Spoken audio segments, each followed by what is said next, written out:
Good evening, everybody. Welcome to the Chiefs Digest live Q&A. Gosh darn it, I thought I was going to be only 1 minute late and come in at 7:03. So apologize as everybody for my weekly late arrival. 1 week, I'm going to show up at like 6:55 just to mess with everybody. But I am sure that everybody tuning in will want to be having at least a few questions answered about Trey Smith's contract. We know a little bit of it, the information. Actually, I think we got most of the details already in. So, yep, Luttrell Q&A. You're right. It's hooray! It is Q&A day. I can enjoy some fructose. I tell you what, Luttrell, I was not always. I wasn't convinced this deal was going to get done the entire way. I told you all along. I mean, I tried to tell you what I could at least share with you, and one of the things I'd been told all along was that deal was going to get done in the spring, and took a little bit longer than that. I thought there was a chance that once we got into summer, that my concern was that maybe these two sides were just a little bit too far apart.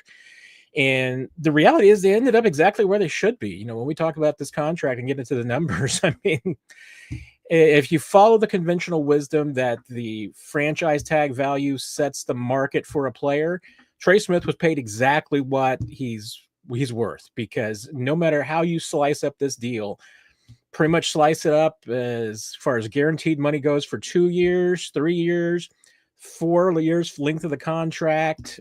Any way that you dice up a contract to determine its value in any way whatsoever, that the various ways that players and teams do it to determine who's the highest paid player to position. Is it per year or by an individual year? Is it cash? Is it guaranteed money? However you want to slice it, this contract pretty much comes up to $23.5 million, and the franchise tag was 23.4. So it came out exactly where it should have been. And I was, like I said, Luttrell, I was never convinced that it was completely going to get done. I think I was a little pessimistic last Tuesday, but Wednesday and Thursday, it certainly sounded like things were starting to turn in the opposite direction. By Friday, I was fairly convinced that I thought it was going to get done. And then by Monday, it seemed like yes, for sure. And then just the way that these things come in spades and everything, I got a text that looks like it was going to get done, and before I could even get my tweet out, Adam Schefter and Aiden Rappaport had their tweets ready to go. So I was close this time. It was close, but it's all done. So Trey obviously has signed it. If you haven't seen the social media from the Chiefs, the deal is done, and Trey Smith is going to be a Chief. I think, unless something drastically happens, there's an injury of any sort or anything of a surprise for the next 4 seasons. This contract is pretty straightforward, and it's not a contract that, I mean, there's a bit of an out in the 4th season if for some reason at age, 29, 30, that Trey Smith shows any sense of decline. I mean, the Chiefs could get out of year 4. They could get out with a $4.5 million cap hit. It's not a huge cap hit. None of the money in year 4 is guaranteed. The only thing the Chiefs will be on the hook for in 2028 would be the proration of the signing bonus. And it's just a $17 million signing bonus. And that's hardly the standard anymore that is used to measure NFL contracts at this point. And a signing bonus is just considered the amount that a team wants to spread out over future seasons. What players care about is guaranteed money. What teams care about is guaranteed money. So in that term, Trey Smith did very, very well as far as the guaranteed money goes. So I think it's a good contract for both sides. I don't think there's really, it should be much of an issue. And like I said, it's the way it's structured. There's an out for the Chiefs in the last season. If, like I said, by age 29, age 30, that Trey starts to show any signs of decline for that 4th season. But he's a healthy guy, works hard, keeps himself in shape. So fully expect that this is going to be a 4-year contract. I don't think that there will be necessarily any reason for the Chiefs to get out of it in year 4. Salary cap hit will be about 27 27.75, I believe. All the numbers are now available over at ChiefsDigest.com. So if you haven't seen the numbers and want them, all in the story that's up at Chiefs Digest now. So you can go over there and get all the details, the contract details, and see just what's guaranteed, the amounts, what the cap hit is going to be for each of the next 4 seasons. And like I said, I mean, I can go through it really quickly here. It's a pretty even deal across the board, I feel like, for both parties. There's nothing too tricky about it, which once again brings me back to the question, why did it take until July 15th to get this thing done? Unless it was just, hey, both sides were hoping for a little bit more. Always possible. But there's nothing tricky in this. There's no like void years or anything of that nature. Always possible, I suppose, that once the full contract is available, that maybe there'll be something in there. But the numbers look pretty straightforward. As I mentioned, the big numbers, the headline numbers: 4 years, $94 million. You divide that per year, $23.5 million. And like I said, salary, the franchise tag would have been 23.4. So that doesn't change. What does change are the cap hits, since the base salaries are going to be $10 million in 2025, 19.75 in 2026, and then 23.25 in both 27 and 28. 28 is the only year that's not going to be guaranteed in any way. 25 and 26 base salaries are guaranteed now at signing. The 2027, the third year of the contract, becomes fully guaranteed on the third day of the new league year next March. So unless something drastic happens and the Chiefs feel the need to get out of this contract after 1 year and take a huge cap hit in year 2, that third year will become fully guaranteed. It's what they would call practically guaranteed, virtually guaranteed in this situation. So the cap hits will be for this year. Trey Smith drops down from the 23.4 salary cap, like we talked about, down to 14.125. So a little over $10 million the Chiefs will save in salary cap this year. Based on the projections that you'll find at, Spotrac, over the cap is the one I would lean on right now, usually a little bit closer. That would bring the Chiefs up to about $20 million in cap space this year. So yes, there's room that if the Chiefs wanted to do an extension for another player who was eligible, Trent McDuffie and George Karlaftis would be 2 examples. Anybody in next year's, in the 2022 draft class that will be free agents at the end of this season, they're eligible for extension. So maybe a Leo Chanel falls into that conversation if you wanted to try and get something done with him.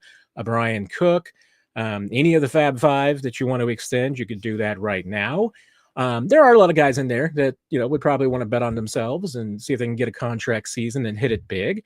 But this money gives you a chance to do that. You can also carry it over to next year, because next year, Trey Smith's salary cap will go up to $24.25 million. And if you've been following along and listening, especially to 41 is the mic, last week when we went over the audit of the roster and looking at the Chiefs for 25 and 26, remember we talked about the fact that right now the Chiefs are projected to be $37 million over the cap for 2026 as of right now, with only about 30 guys signed. Now, I note that with adding that, if you're going to add Trey Smith's $24.25 million, do the simple math, Chiefs will be $61 million over the cap for next year. Is it scary? A little. But of that, like $78 million is the cap hit for Patrick Mahomes. I'm reminded of the John Mulaney bit about when he was buying a house and the loan officer laying out and saying, okay, here's, in the next 30 years, what you'll be paying on a monthly basis. And it's like, look, no, I'm not going to be writing you a paper check in 2030. No, that's not going to happen. The Patrick Mahomes is not going to have a $78 million cap hit next year. That deal is going to get reworked. Those projections are also based on some fairly conservative salary cap increase estimates. So, the cap's going to go up higher than based on those projections. There's a few contracts that obviously you can work Chris Jones and Patrick Mahomes would get you all the way there by those two guys alone. So is it scary? Like I said, a little, but the Chiefs are ready for it. You know, the way you get around it is that you hit on your draft picks and you make it so that you don't have to go out and sign any expensive free agents. As long as you don't have to fix any holes that you create by poor drafting, that's how you get around these future cap hits and you deal with everything. So, um, and I think the last two hits I don't know that I recovered in 27 and 28. Trey Smith's salary cap hits would be 27.75 in each of those years. Like I said, the math is pretty straightforward on this one. It's you just take the $17 million signing bonus, you divide that by 4 years for the proration. That'll be your 4.5 right there. Well, 4.25. Excuse me. I keep saying 4.5. It'll be 4.25. So you add that to the base salaries. That gives you your salary cap in each of the seasons for the next 4 seasons. There is a $250,000 workout bonus in the next 3 seasons. Next year's won't be considered likely to be earned since Trey would not have earned one this year. Based on just being there for the mandatory camp. He wasn't there for the rest of off-season workouts, so would not have earned this one this year, so that won't count towards 2026. Pretty basic math. So like a fairly simple contract. There's no void years, nothing too crazy. So if you've got any more questions about Trey and the contract and how it all fits together and anybody else and what the Chiefs might do with this money, like I said, there's going to be a reason for the Chiefs to even roll some of that contract, some of that salary cap for this year into next year to deal with everything that they've got on the books. So it's the NFL salary cap is just, it's a never ending story. And yes, it's real, but it's flexible. It's pliable. You can navigate it if you got the right people. And the Chiefs got some pretty good people doing the numbers. So, all right, let's dive into the questions. Anybody got anything? Now, there's already a few questions logged in here, and so we're going to dive into them. Nick is planning on joining us later, maybe about 30, 45 minutes. So we'll have Nick for the second half of the show and have a fun night. So fire away, and we'll start off with Infopocalypse. I'm glad Trey is staying, but KC has become Jerry Jones when it comes to extensions. Hill, Chris Jones, Trey, McDuffie, all could have gotten done, but waited and price went up. Will KC ever learn? I mean, yes. I mean, Brett Veach has learned. I mean, he's made extensions when he could. Remember, he got Creed Humphrey done. Creed and Trey were ready at the exact same time, and you could have extended both those guys as early as last January. That's when they became eligible once the regular season was over. Any player that's drafted after their 3rd year, you can work on an extension as soon as the regular season's over. You get Trey done in August, or Creed done in August. You got Noah Gray done. I mean, he's made extensions with guys when he could.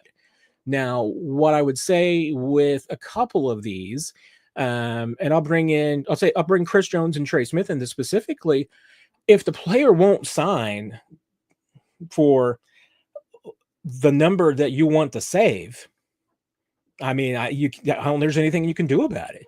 The only number I think that Trey Smith would have signed for last August probably would have been about this number. I got no sense whatsoever that this was necessarily the Chiefs not wanting to get something done. I think it was the Chiefs wanting to get something done at the right price, but Brett Veach made a couple of calculations, and one was that they expected that, hey, they kind of had an idea with players, what the franchise tag is generally going to be. It might change a little bit between, say, August and March, when in February, at the end of February, beginning of March, when you got to make the tag and get it done. It can change a little bit, but your cap people are going to know in August what the franchise tag is pretty much going to be come February. So, they knew what the number could be. Remember, the Chiefs were not originally planning on tagging Trey Smith because they didn't think that they could afford the tag. That was just not going to be possible. So using the franchise tag on Trey Smith was never a consideration until the increase in the salary cap went up. And that's what did surprise people. The cap went up a lot more than the Chiefs and some other teams expected. So That changed the equation. That made all of a sudden franchising Trey Smith a possibility. Now, my question, I can't answer this for you for sure, is that had the salary cap not increased for 2025, would the Chiefs have been able to get a deal done with Trey Smith in March before free agency? That I don't know, because if Trey Smith was holding his guns to, and his people were holding their guns to 23-5, and that's what they wanted, I think they probably could have got that from another team. It might not have been the Chiefs. And then the Chiefs might have had a decision to make, which was exactly with the L'Jarius Sneed situation. Do you tag and trade? That would have been a little bit more risky, because at least with L'Jarius, they could afford to carry that tag for a little bit if they had to. With Trey, had the salary cap not gone up, they could not have carried that tag.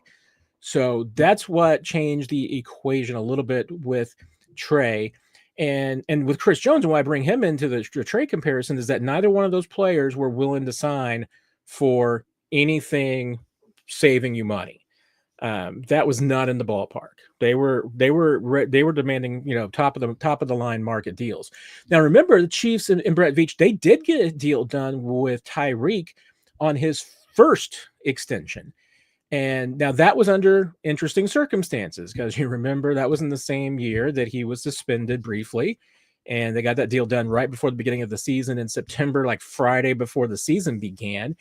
And let's be honest, I mean, they got that deal done with Tyreek at a below market rate because of the situation that Tyreek found himself in, and they did take advantage of that and got it done. Hey, did that getting that extension done and the timing of it, did it maybe create some hurt feelings? I think there's some people on the Tyreek Hill side that will say it did. I don't believe that's what eventually caused the trade, but the Chiefs were never willing to pay Tyreek Hill what he was demanding, and that's that in March of 22 when that trade went down. Chiefs were never going to be in that ballpark, and it wasn't about I mean that was when Tyreek was able to leverage himself for a deal. It wasn't necessarily that was the time to get an extension done. It wasn't anything under the gun for the Chiefs. It was just a good point for Tyreek to be able to leverage himself for a raise. And Chiefs had no interest in ever paying what he was going to demand. So that was kind of written in itself. But remember, give Brett Veach credit. The first extension that Tyreek got done, that deal that he signed in Miami was, of course, it was his third contract, but his second one after his rookie deal. So the Chiefs did it the right way with Tyreek on the first new contract, the first extension of his rookie deal. Now we'll see with McDuffie. I mean, the Chiefs have Trent McDuffie in a really, really tight position. I keep saying, because Trent McDuffie's established himself. He's established himself as a top 5 corner. I know Pro Football Focus says last year he was the 3rd best corner in the league. Okay, then you're saying he deserves to be paid like one of the top 5 corners. He is going to be dramatically underpaid for the next 2 seasons, maybe 3, because you've got obviously the last year of his rookie contract for 25. You've got the 5th year option in 26, which for Trent McDuffie is about half of what he's worth. And then you've got the ability to use the franchise tag in 2027. So, I mean, you've got a hold of Trent McDuffie for a while. So, I mean, there's motivation for McDuffie to get something done that wouldn't necessarily be like Sauce Gardner. I mean, this contract doesn't need to be $30 million per, because McDuffie's, Sauce was going to be guaranteed more money because of the 5th year option. His 5th year option value was much higher. The franchise tag would be the same, but that 5th year option was a lot higher. So that's a little bit more leverage. I mean, that was I think it was going to ended up being maybe $12-15 million more in leverage. That's a significant deal. So that's why I say, this is an opportunity for Trent McDuffie to make a lot more money in the next, 3 seasons if he were to sign an extension now than if he were to play out the rookie deal, the 5th year option, and a franchise tag. That's just brutally underpaid for Trent McDuffie. So there's some motivation for him to get something done, and if the Chiefs are willing to pay. Now, that said, I mean, if I'm the Chiefs, I'm not necessarily paying $30 million per, like Sauce Gardner just got. So that's where there's got to be some negotiation. But yeah, I'll wait and see on Trent McDuffie. But I think Brett Veach, I'm going to give him credit for getting some guys done when he had, Tyreek, like I said, got that one done. Noah Gray, Creed Humphrey. He's gotten some ones that he wanted to keep. He's gotten done. I don't think there was any chance to get Trey and Chris done because they were dead set on playing out their fit. And they've had some other players too who are willing to play out their option, hit free agency, and see what happens. And if a player's willing to bet on themselves and do that, not a whole lot that you can do. So we'll see what Trent McDuffie does. That's my long answer that I'll get in before Nick comes in and then wants to know why my question still at 6:49 before the show even starts. So, all right, lightning round. I'll pick it up. And while I'm at it, yes, Brian, thank you very much. Hit that like button. Absolutely. Hit the like button. It helps us out, helps people find the show, and hit the bells in case you don't, so that you get notified the next time that this starts, and you'll be here at the very beginning. If you show up at 7 o'clock, it'll be 3 minutes before I get here. Sorry, Bobby, I'm going to come back to you. I saw Terry. I missed Terry's question. How did it affect the cap? Dealt a little bit with it there. I guess the one specific that I touched on a little bit, but getting directly into how it affects the cap for this year. Yeah, like I said, $23.4 million down to $14.25 million for this year's cap. So a little bit less than about $9 million in cap space. The Chiefs were about, whether you're looking at NFLPA or over the cap, Chiefs were in a $10 to $11 million range as far as available cap space. So yeah, now they're going to be about $20 million in cap space, maybe a little bit less. That's better shape than the Chiefs usually are this time of year. Brett Veach usually wants to have about $8 to $10 million going into the season to deal with.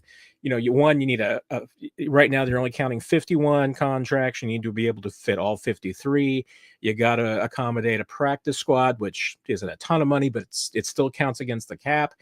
You got to deal with guys getting injured and replacing their contracts, adding to their contracts because they're still going to count when they're on injured reserve. But then you got to account for the contract of whomever is replacing them on the roster.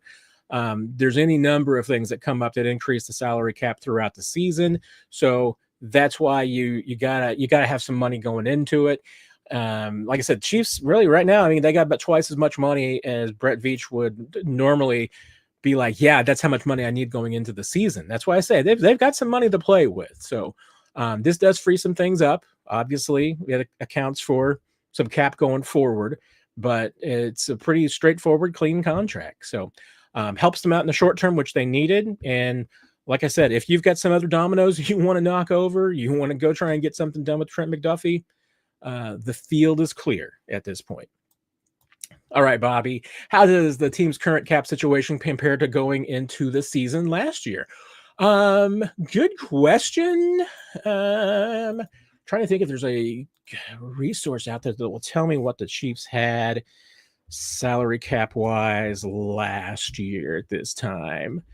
Can't think of anything that accurately tracks that kind of thing. But I mean, my recollection, I mean, I'm sure the Chiefs were under $10 million in cap space at this time last year. Let me see if I can find anything from like July of 2024. There's probably some reference out there. I may have even tweeted something at some point. Let's see if there's anything. Well, let's try this. Yeah, so watching me search databases has got to be a great way to spend your time on the internet. So I won't take too much time with this. Let's see here. So, I mean, I know I can tell you where they were at the end of the season. I'm just looking for if there's any news stories that might contemporaneously tell us where the Chiefs were in cap space last year. Let's see. Oh, could this help us out? No, it's the wrong time of year, even though the story was dated later. Let's see if our good friend Dave Scrutta recorded where they were when. You know what? I probably did that. I can even check my own stories.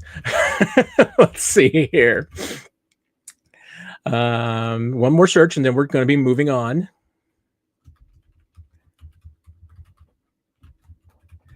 Looking to see where the Chiefs were when Creed. Eventually, I'm going to keep their names separate. Trey and Creed, they're so attached to the hip. There's a reason why I sometimes flip their names in conversations like this. I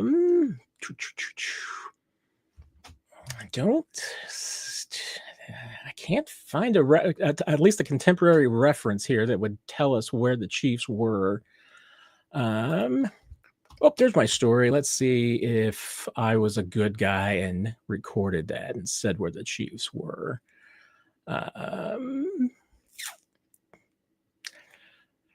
See, this is what happens when you like break contract news when you're trying to get to the stadium for a preseason game. I have lots of information about Creed's contract, but I don't have about the salary cap hit. Like I said, I want to say that the Chiefs were probably around. I think they were under 10 million at this point last year. So when I find out, Bobby, I'll mention it in the comments about where the Chiefs were. I'll keep looking, but I won't keep doing it now, just to save everybody the pain. Justin, what's next for Chiefs on any signing?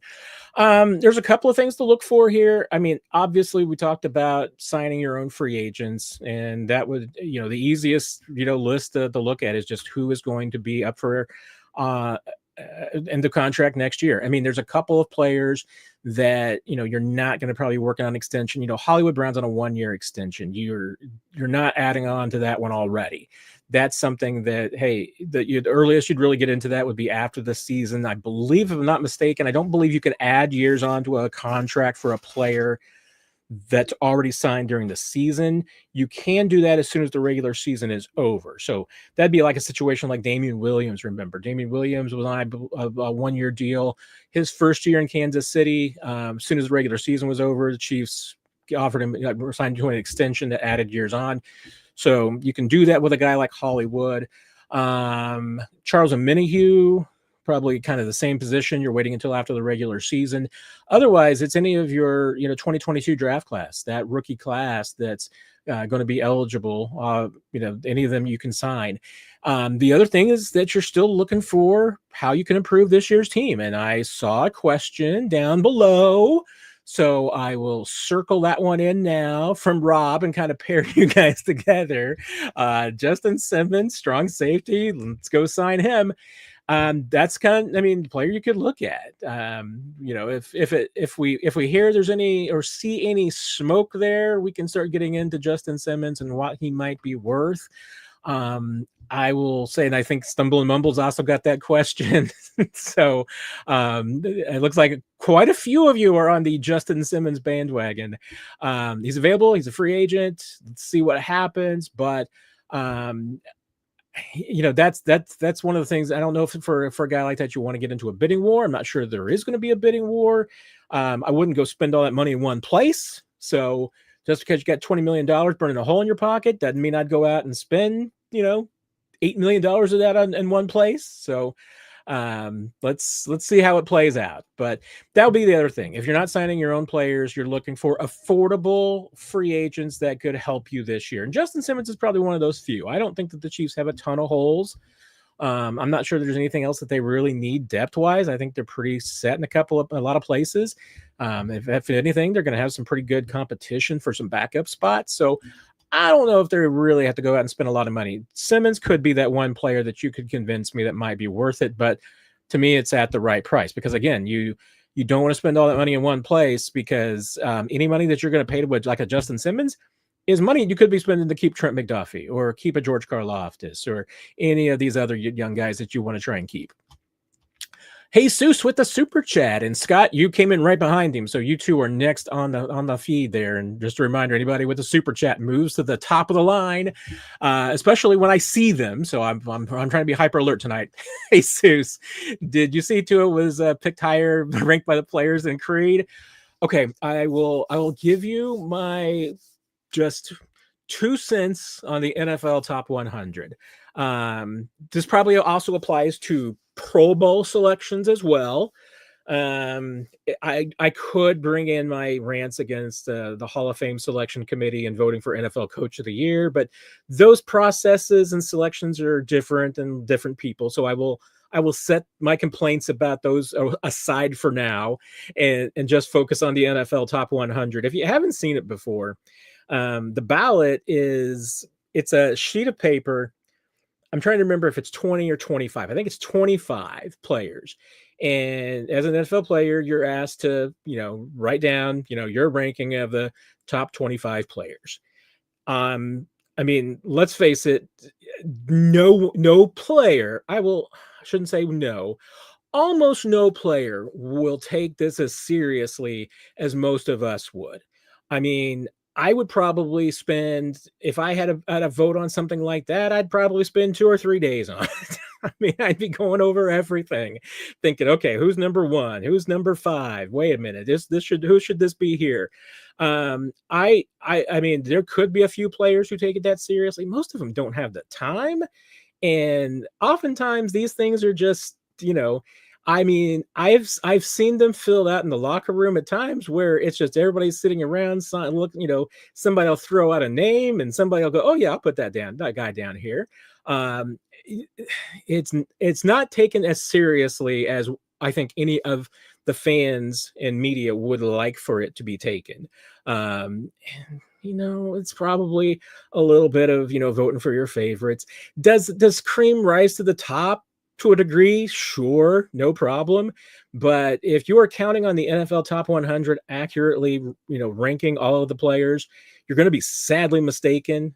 If for no other reason, because just the way that the process is set, and I have seen incomplete ballots. I don't know how the powers that be deal with that, but I've seen, ballots that didn't have all 25 names on it. Maybe they just had 12. I believe those are counted anyway, so they include them. And I don't even know how many votes that it takes then, or points, if you will. I don't know how many it takes to get onto this list. I mean, you might be the 100th best player in the league because, 4 guys picked you. I don't know. The NFL doesn't tell us how it's done.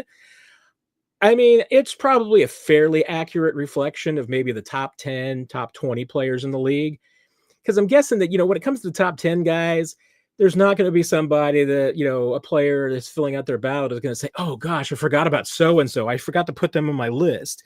I mean, you're going to pretty much remember the big name. So it's probably a halfway decent reflection of the top, like I said, top 10, top 20.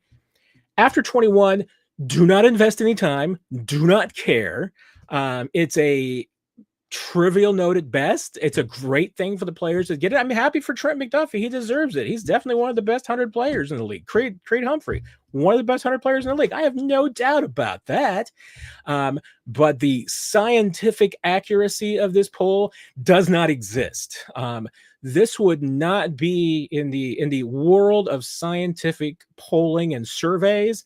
This would not meet the muster of the political scientists or the statisticians. They wouldn't want to touch this with a 10-foot pole. So it's a novelty. It's for fun. Have fun with it. Don't get too worked up over it because it's pretty much meaningless. So that's my 2 cents, Jesus. I hope you're okay with that. Scott, are you as sold as everybody but me that Veach and company have completely given up on Jawaan Taylor and are willing to eat all that cap money? I mean, if we're talking about after the season, and let me reread this because you're saying that everybody but Brett Veach and company. So you're saying, Scott, I think what you're saying is you'd walk away from Jawaan Taylor now, eat that cap money, and move on. And whereas the Chiefs look at this point like that they're going to stick with Jawaan. Now there's a absolutely financial reason why the Chiefs are going with Jawaan Taylor. And just to back up my numbers here and make sure that I've got them correctly, yeah, he is more expensive to cut than to keep.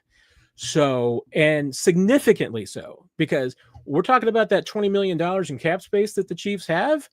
If you walk away from Jawaan Taylor right now, you don't have $20 million in cap space. You have, let me see, based on this quick calculation, you got about 12 and a half, maybe.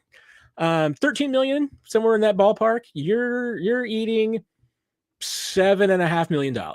So $12.5 million in cap space, down from 20. That's why that's the financial reason why you're keeping Jawaan Taylor. Now, the football reason that you're keeping Jawaan Taylor is that, I mean, you think that they think that Jawan's still has some good football in him. And the Chiefs will say that they think that Jawaan has been better than his reviews have been, that they feel that they've gotten more production out of Jawaan than probably fans do. And they feel like they've gotten more production than what a Pro Football Focus rating and grade would tell you that they've gotten out of him. The other thing that they're banking on and they're hoping on is that, he had the knee cleanup this offseason. The knee has bothered him the last couple of years, but it got progressively worse last season. Jawaan has said that he feels really good right now. He feels better than he has in a long time. So there's optimism right there that from the Chiefs that they feel like that Jawaan could be better this year, that if he feels better, that his knee's not bothering him, he can play better. He can practice more effectively. That knee was keeping him out of practice quite a bit last year, at least limiting him at times. So that certainly, caused the factor. So for all of those reasons, I mean, one, the Chiefs feel like they're going to have a healthy Jawaan Taylor. He's cheaper to keep than he is to cut. They like the depth, because I've also had proposed, Scott, and you might be in this camp too, to say, why start Jawaan Taylor? Go ahead and give the job to Jalen Moore. If he's going to be potentially your right tackle in 2026, why not start that right now? Well, I mean, let's say you do start Jalen Moore. Let's just say you give the job to him now and you bench Jawaan Taylor. Jawaan Taylor's not going to be in the best of headspace. Now, let's say that one of your starting tackles gets hurt. Josh Simmons coming off an injury. So if Josh Simmons is starting, I mean, you're going to want to protect him. You want to be prepared for the possibility that, hey, he could have a setback of some sort. You got to be ready. Jalen Moore could get hurt. Anybody can get hurt. You've benched Jawaan Taylor, and now you're going to put him back in. I mean, where's his head going to be? I mean, you got to deal with that. And for starting players like that, for like a Jawaan Taylor, I mean, benching him could really kind of put him in a bad place. So I'm not saying that's why the Chiefs are doing that and why they wouldn't even consider it. It's a reason why I wouldn't consider it, that I would say, hey, you're better off if you think Jawaan Taylor is just not got anything left. I can see that. I mean, you can make an argument that he's had a couple of bad years. Like I said, I think that the Chiefs obviously believe he's going to be better. Let's say he's not, I think they would rather go as far as they can with Jawaan, make sure that he's gotten every chance to prove himself. And then if it doesn't work, you've got Jalen Moore, rather than the reverse, which would be, hey, you start Jalen Moore, he struggles or gets hurt, and now you've got to go back to a Jawaan Taylor whom you've broken emotionally. And I'm once again, I'm not saying that would actually happen to Jawaan. I'm just saying that can. I mean, that's the things you got to consider. These players aren't machines; they're humans. So I think for a lot of reasons, Scott, like I said, I mean, I understand people's frustrations with Jawaan. I would say give him a chance, see what's going to happen this year. I mean, if you don't see any changes or you see a regression in play, unlike in the last season or two, Chiefs have options. They have Jalen Moore, so they can make a change if they have to. But the Chiefs are at least cautiously optimistic that they think they're going to have a better Jawaan Taylor. Is that Lucy kicking the football, pulling the football away from Charlie Brown? I don't know. Maybe it will be, but you just never know. But I do think that I think obviously it makes sense. I mean, it's a radical change, Scott, but I get the argument. I get the point in, why one might consider it. And I'm not saying that the Chiefs haven't considered it some, recesses of their minds or anything. Like, what would happen if you did this? I mean, hey, it's always possible that they have considered it in some stance like that, but I don't think it's going to happen. I think they're going to give Jawaan every chance to prove himself. Let's see. I think we left off with Alex there, with the Trey Smith contract. Does this leave any room for a McDuffie contract? Absolutely. I mean, you would have to, just because Trent is on his rookie contract right now, you would have to be prepared for increasing his cap hit. It wouldn't necessarily be, you wouldn't have to necessarily do it this year. You could. His cap hit for 25 is 4.452. If you folded 25, that last year of his rookie contract, into an extension, I mean, you couldn't lower it. There's no way to lower his cap hit. You can increase it. So you could give him a signing bonus. You could give him a bump in base pay. There's different things you could do to raise this year's cap hit. Take some of that hit this year if you want to. You don't have to. I mean, you could structure it so that all the future hits are in future years. You could leave him at 4.452. You would then, what you'd be doing is you would take the 5th year option and fold that in as the start of a new contract. That would be the extension with the 5th year option. Remember, the 5th year option for him is $13.6 million.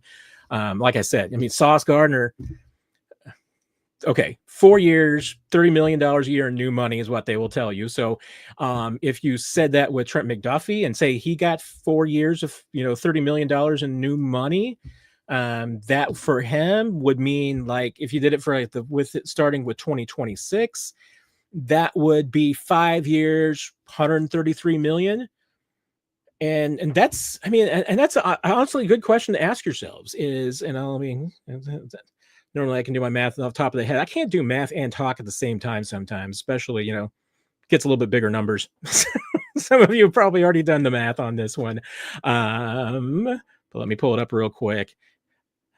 So 133 divided by 5. So that'd be $26.6 million for Trent McDuffie from 2026 for the next, those 26, 27, 28, 29 through 2030.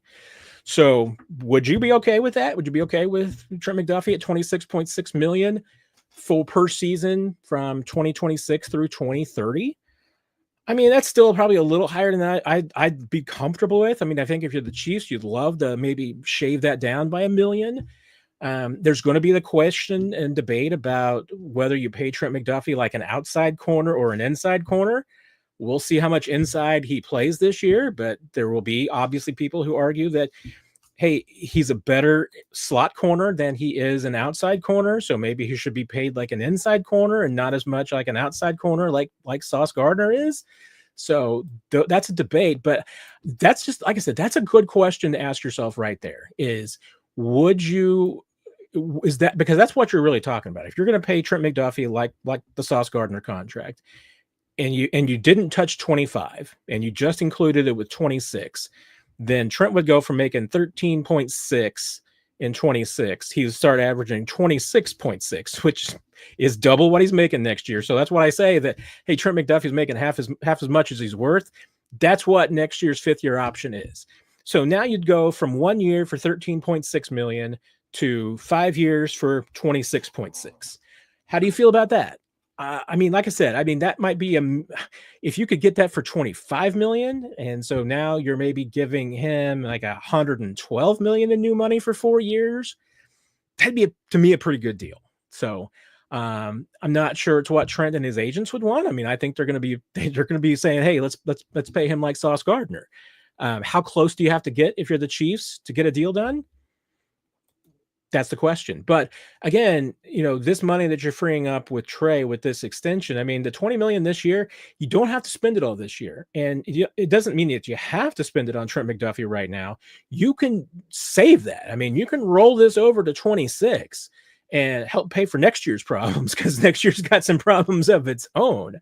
But at least the Trey Smith extension gives you options, which you didn't really have much before. So there's at least an option now about what you can do. There's different things you can do with McDuffie. And once again, I mean, if you wanted to fold this in, and once again, I mean, if you wanted to give Trent McDuffie a 4-year extension and maybe you do it for $120 million.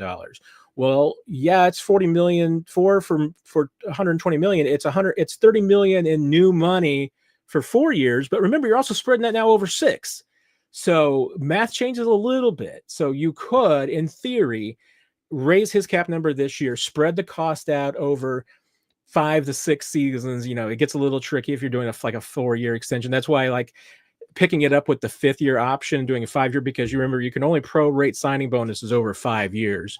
There's some other math that you can do with a roster bonus to then convert that to a signing bonus and then convert that over and spread it out over five future seasons. So it gets a little more complicated, but at least you have options, which you did not have before. So the short answer, Alex, is that yes, this does leave room for McDuffie's contract, and it just gives you more options than you had yesterday. Ethan, completely random. How many cars have you owned, and which was your favorite? Oh, wow. Okay. Let me see if I can go through this quickly. Make sure I remember them all. Okay. My first car, and this will indicate just how old I am, was a 1978 Pontiac. What was it was the Grand Prix, Pontiac Grand Prix, black on black leather interior. Actually might have been technically black vinyl. But that thing, I had a temperature gauge, a digital temperature gauge. The LCD on that temperature gauge blacked out, the crystal blacked out at 160 degrees. Just telling you how hot that car got in the summer. So there were towels and seat coverings in that thing the entire time to make sure that you just didn't scald yourself in the summer. Great things about that car. It was a terrible car. I didn't really like it. It was a boat, but it was a tank. It got into a car accident, unfortunately, from which I completely unscathed. It was a low speed collision. I mean, it's the person that I would argue hit me rather than I hit them, but that's a whole other matter. I mean, there was no damaging that thing. It was a tank, so there was nothing happening to that thing. But you could start it without the key, which was a problem because some of my friends knew that and they never ever stole it, but they would have fun by just moving the car and parking it in different places so that I would never know where my car was. Nobody wanted to steal it because, of course, it was brutally hot in the summer. It was also brutally cold in the winter because not only was there no air conditioning, but the heater did not have it didn't have it had an on off, but it didn't have a control setting. So it was either the heater was either on 95 or nothing. So there were plenty of times it's like 15 degrees outside and I'm rolling around my windows down because it was so freaking hot in that car. So that's all the stories about the Pontiac Grand Prix that I think you need. That was then replaced by the I guess it was a Toyota Celica. Yeah, make sure I've got my brands right. Toyota Celica. That car was sweet. It was like an 83 Celica. That car had some muscle. It had some sportiness to it. It was yellow. It was pretty cherry. Probably my at least my third favorite, top 3 car of all time. There are days when it could probably be ranked as number 1. Never is more comfortable. There's another vehicle coming later that will probably just be the eternal number 1 for all of its niceness and comfort and durability and longevity. But that was okay. From there, we went to a 1992 Chevy Cavalier, which, to Chevrolet's credit, was, I think, the best Chevy Cavalier that they ever made, because I was young. I didn't have the money to take care of that thing all the time, so didn't get regular oil changes. There at the end of its life, it was leaking oil, and I just have to put, quart of oil in it every couple of weeks just to keep that thing going. But that thing got over, I'm trying to remember if I think I got over 200,000 miles, which I didn't know that a Chevy Cavalier could go 200,000 miles. So and it was a manual original clutch. I swear. That was the original clutch. So if that does not tell you what kind of a heck of a driver that I am, I don't know what. Because you find me somebody else that's put 200,000 miles on a clutch. Doesn't exist. I might own the world record on that, and I'm proud of that. So we went from the Chevy Cavalier to the Oh, is it a it was a Mazda, the Protege. Yeah, Mazda, it had to be the Mazda Protege because that turned into the Mazda 3. But it was the Mazda Protege. It was green. It was okay. It got good gas mileage. It was the car that was the cheapest that my 6'4", 320-pound body would fit into at the time, that got the best gas mileage. So there was those three factors. There was nothing but utility about that vehicle. It was fine. There was nothing wrong with it. It just wasn't my favorite. From there was then when I had the money to eventually buy whatever car I wanted to, and that was the 2005 Honda Pilot. Fantastic. Loved my Honda Pilot. It was fantastic. Honda Pilots, bless their hearts, are way too expensive now. I mean, mine was like half the price of one of those now. I mean, and obviously at that point it was the second most expensive purchase of my entire life behind a house. So, but the Honda Pilot, I will endorse the Honda Pilots forever. I think like I said, I think they're too expensive and too big these days, but that 2005 was a heck of a model. Then I'm going to say it anyway. I had a Hyundai Tucson, which was once again a little bit of a downgrade for hey, driving a lot of miles. I was just trying to get, more, fuel efficient, saving money, all of these things. Single worst purchase of my entire life. That thing was a disaster. That's all I'll say. Anybody wants to know, I can get into it, but let's just say that thing had recalls at the wazoo, and some of them just never got fixed. So we'll just move on. And I guess now I have a Mazda 5, and I enjoy that. It's red, and everybody tells me that it's a great red color. My Honda Pilot was red, so my Chevy Cavalier was red. I've had good luck with red cars. My Pilot got like 250,000 miles. So there you go. Once again, I mean, hey, say what you will, I'm not a bad driver. I know how to get mileage out of things. So, all right, that was way too long answering about the cars, but hope you enjoyed it, Ethan. Nick's gonna get on me for that one because I know he is listening. Julia Gulia, Omar Norman Lott signed. Nope. Last I checked, we're still sitting at 2 second-round draft picks that have been signed. Everybody else still out there. Continues to once again be that the agents are holding out, trying to get fully guaranteed contracts for their second-round draft picks, and for an NFLPA, which, pick your fighter, choose whatever you want to. And now there's a big ruckus over the arbitration case in which the NFL was accused of collusion, and the arbitrator kind of generally said that the NFL colluded, but didn't find in favor of the NFLPA because, what's his name, Pash and Goodell supposedly, allegedly said at an NFL meeting, encouraged teams to not give out guaranteed money in contracts. And now the agents are kind of digging their heels in trying to get, and it's kind of colludish. I'm not going to say that because I'm just saying one man's opinion here. It kind of looks like well, not necessarily the NFLPA, but at least some agents are doing the exact same thing that people are upset about the NFL owners doing. Right now, it just looks like it's colluding back and forth against each other. So it's par for the course. But that's it. I mean, it's they're trying to get guaranteed money, and we're waiting for one side to blink. As soon as one player, agent, or team blinks and signs a contract with one of them, they're all going to fall in line. So we'll just see. I mean, obviously, it seems like the most logical solution to me would be for just one of these groups to just go halfway, meet each other halfway, and get something done so that you can get these players signed and in. Because if they're not signed, they can't practice, can't be in camp.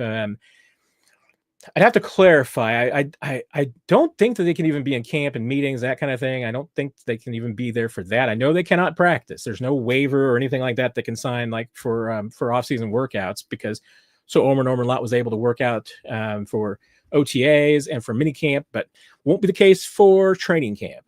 But then would obviously until he's signed, he's not going to be fined either. So, but you want your rookies in camp. So these owners need to get it done, and the GMs and the agents, they need to figure it out. It's getting ridiculous at this point. Some of the teams are already reporting, so it's time to just get it over with and get it done.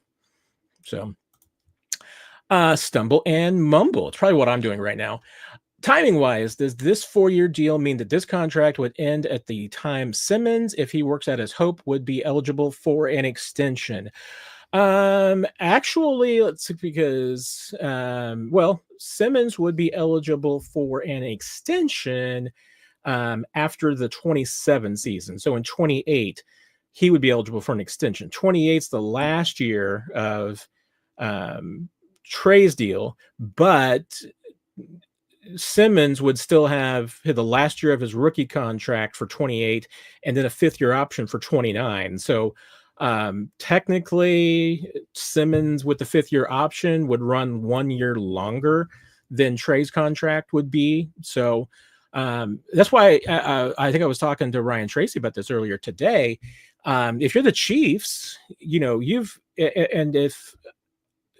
Kingsley works out the way that you're hoping, you've got 4 starting positions, and including Simmons, and that obviously if he's healthy and works out, you've got 4 starting positions I think lined up for the next 4 years, because Creed's got his extension. So the only thing you wouldn't have there, I mean, you would have Kingsley would have 3 years. You could obviously tag him, so you could have control over 4 members of your starting offensive line for the next 4 seasons. So that's pretty good. I mean, if like I said, if Kingsley and Simmons both work out, you could see this group staying together for a while. And that's what the Chiefs are hoping. I mean, if this group does stay together, they feel like it would be their most athletic line that they've had in a long time. Maybe, I mean, certainly since at least the Schwartz Fisher days, but maybe even the most athletic line in Andy Reid's time, because they love Josh Simmons' athleticism. They think Kingsley is the most athletic left guard that they've had in a while. Obviously, Creed and Trey are athletic, so the Chiefs they're remodeling their offensive line. And so if Jalen Moore, if next year he can be a little bit more athletic than Jawaan has been, or you're looking for another right tackle who's athletic, they could take this in a whole different direction. Samuel, Nick would be so proud of you. So I'm gonna have to star that and make sure that I can bring that back up with him. So he would definitely be proud of you. Excellent usage. Excellent reference. Alex, if you could get a 4th round pick for Taylor right now, would you trade him? And that goes back to Alex. I wouldn't, because I guess, yeah, I mean, because even on a trade, you would accelerate that, but everything for this year would hit, and then the future years would still hit. He's got another year, he's got dead money next year that would still hit. So I guess it makes it a little bit different, because I believe in the trade scenario that cap hit would be in next season, because you still have 1 year left of his contract that has dead money in it. I think at the trade at this point, you would accelerate. It would just be this year's cap hit, and then you would have next year's. If you released him, it's when it would accelerate and you'd have everything hit. So trade would be, I guess, a little bit different, but I come back to the original scenario. I mean, would you be better off with Jawaan Taylor as your starting right tackle? Give him as much time. I mean, if Jawaan Taylor is a better right tackle because of that knee surgery and he's better, I mean, he might give you the play that you need. And once again, with Simmons, and just being concerned and making sure that don't put him into a tough position, and that you give him the ability to kind of grow at his own pace. And then, hey, if he's not ready for week 1, force him in there. You got Jalen Moore for a reason. But I still would say that, especially with the Chiefs' history, you want as many offensive linemen as you can get your hands on and keep. So I would say, hey, hold on to Jawaan Taylor for this year. You don't gain anything from letting him go. You don't save any money. You don't gain anything. The cap money has been spent. All that's determined is just how do you eat it. And I would take the player. I would take, whatever you're going to give him, whatever he's going to give you, whatever depth, whatever production. And like I said, I mean, the Chiefs are cautiously optimistic that his production is going to be better. So I don't think, even for a 4th, if you could get that, I don't think I would do it right now. Just because I think, like I said, if you're the Chiefs and with your luck lately, I would hold on as long as I could. So man, a lot of over and over a lot of questions. You all are asking that at the exact same time. So We'll see what happens with these guys. I mean, I would like to think that it's going to get done before practice on Tuesday, that next Tuesday, that they will get this done, and these draft picks will start coming in. I mean, you get, like I said, you've already got some teams in camp, at least for the rookies. It's not crucial. It's not at a point yet where anybody's missing serious time. We're going to be there here in the next couple of days. So that's when I would be concerned, is just that you want these guys in, you want Norman Lott in, but if you're the Chiefs at the same time, you don't want to necessarily be the team that caves and just gives him a guaranteed contract, fully guaranteed, to get him in. Samuel, will the Chiefs re-sign Leo Chenal? They haven't really used him to his full potential. And that's a great question, Samuel, because I was, when I was looking at this a couple of weeks ago, I was really surprised, because I was just starting to look at, who would be other candidates for an extension right now if you're the Chiefs from that 2022 draft class. And, Trey McDuffie and Brian Cook and George Karlaftis are really the only players, playing over 50% of the snaps. Leo has not been over that. I think he was at 40% of the defensive snaps last year. I mean, he's been a rotational piece. He's been a part-time player. So are you signing Leo Chenal to a long-term deal based on what you've gotten to this point? I mean, here's where I think it could be a challenge, because I think Leo Chenal has given the Chiefs tremendous value. Not only just in those snaps that he's played. I mean, I think he's played exceptionally well in those snaps. And I understand, that the Chiefs have just not put Leo in the positions where they feel like that he's not, necessarily set to succeed. And they try to save. I mean, when they're in base, I was getting ready to say when they're in base packages, which is basically with two linebackers. I mean, technically they're a 4-3 team, but let's face it, they play, 4-2-5 much more frequently than they do at a 4-3. So they're taking out one of those linebackers and putting in a defensive back. I mean, but Leo was not usually the guy that's in there in those cases. That's usually Nick Bolton and Drew Tranquill, could be, him. And sometimes it's just Nick Bolton and nobody else. Sometimes it's Drew Tranquill and nobody else. It's never Leo and nobody else. And it's rarely Leo with just Bolton. So that's, and he's been a tremendous special teams player. This could be a guy that you might sign, some teams would sign, for $2.5 million a year just for special teams alone. But, it's the value that he has to the Chiefs financially, what they might be willing to pay and offer. Is that enough for, Leo Chenal to say, yeah, I'll sign up for 3 more years? I think if you're Leo, you're hoping that you go out and you have a heck of a season and you can have a contract year, and you can prove to some other teams that you can do more. And I do think that I think Leo's got more potential than maybe the Chiefs have at least put into his hands so far. There's a reason why the Chiefs have used him the way that he has, though. Maybe they see it differently than I do. Maybe you do, Samuel. Maybe other people do. Maybe they've managed Leo completely appropriately. Maybe they have done the best that they feel appropriate with him. I mean, I still think there's things that he could do for them on the ball, on the line of scrimmage. I mean, I'm still, gosh, at like a wide 9 and the defensive end edge rusher, I still think that would love to see him doing that more.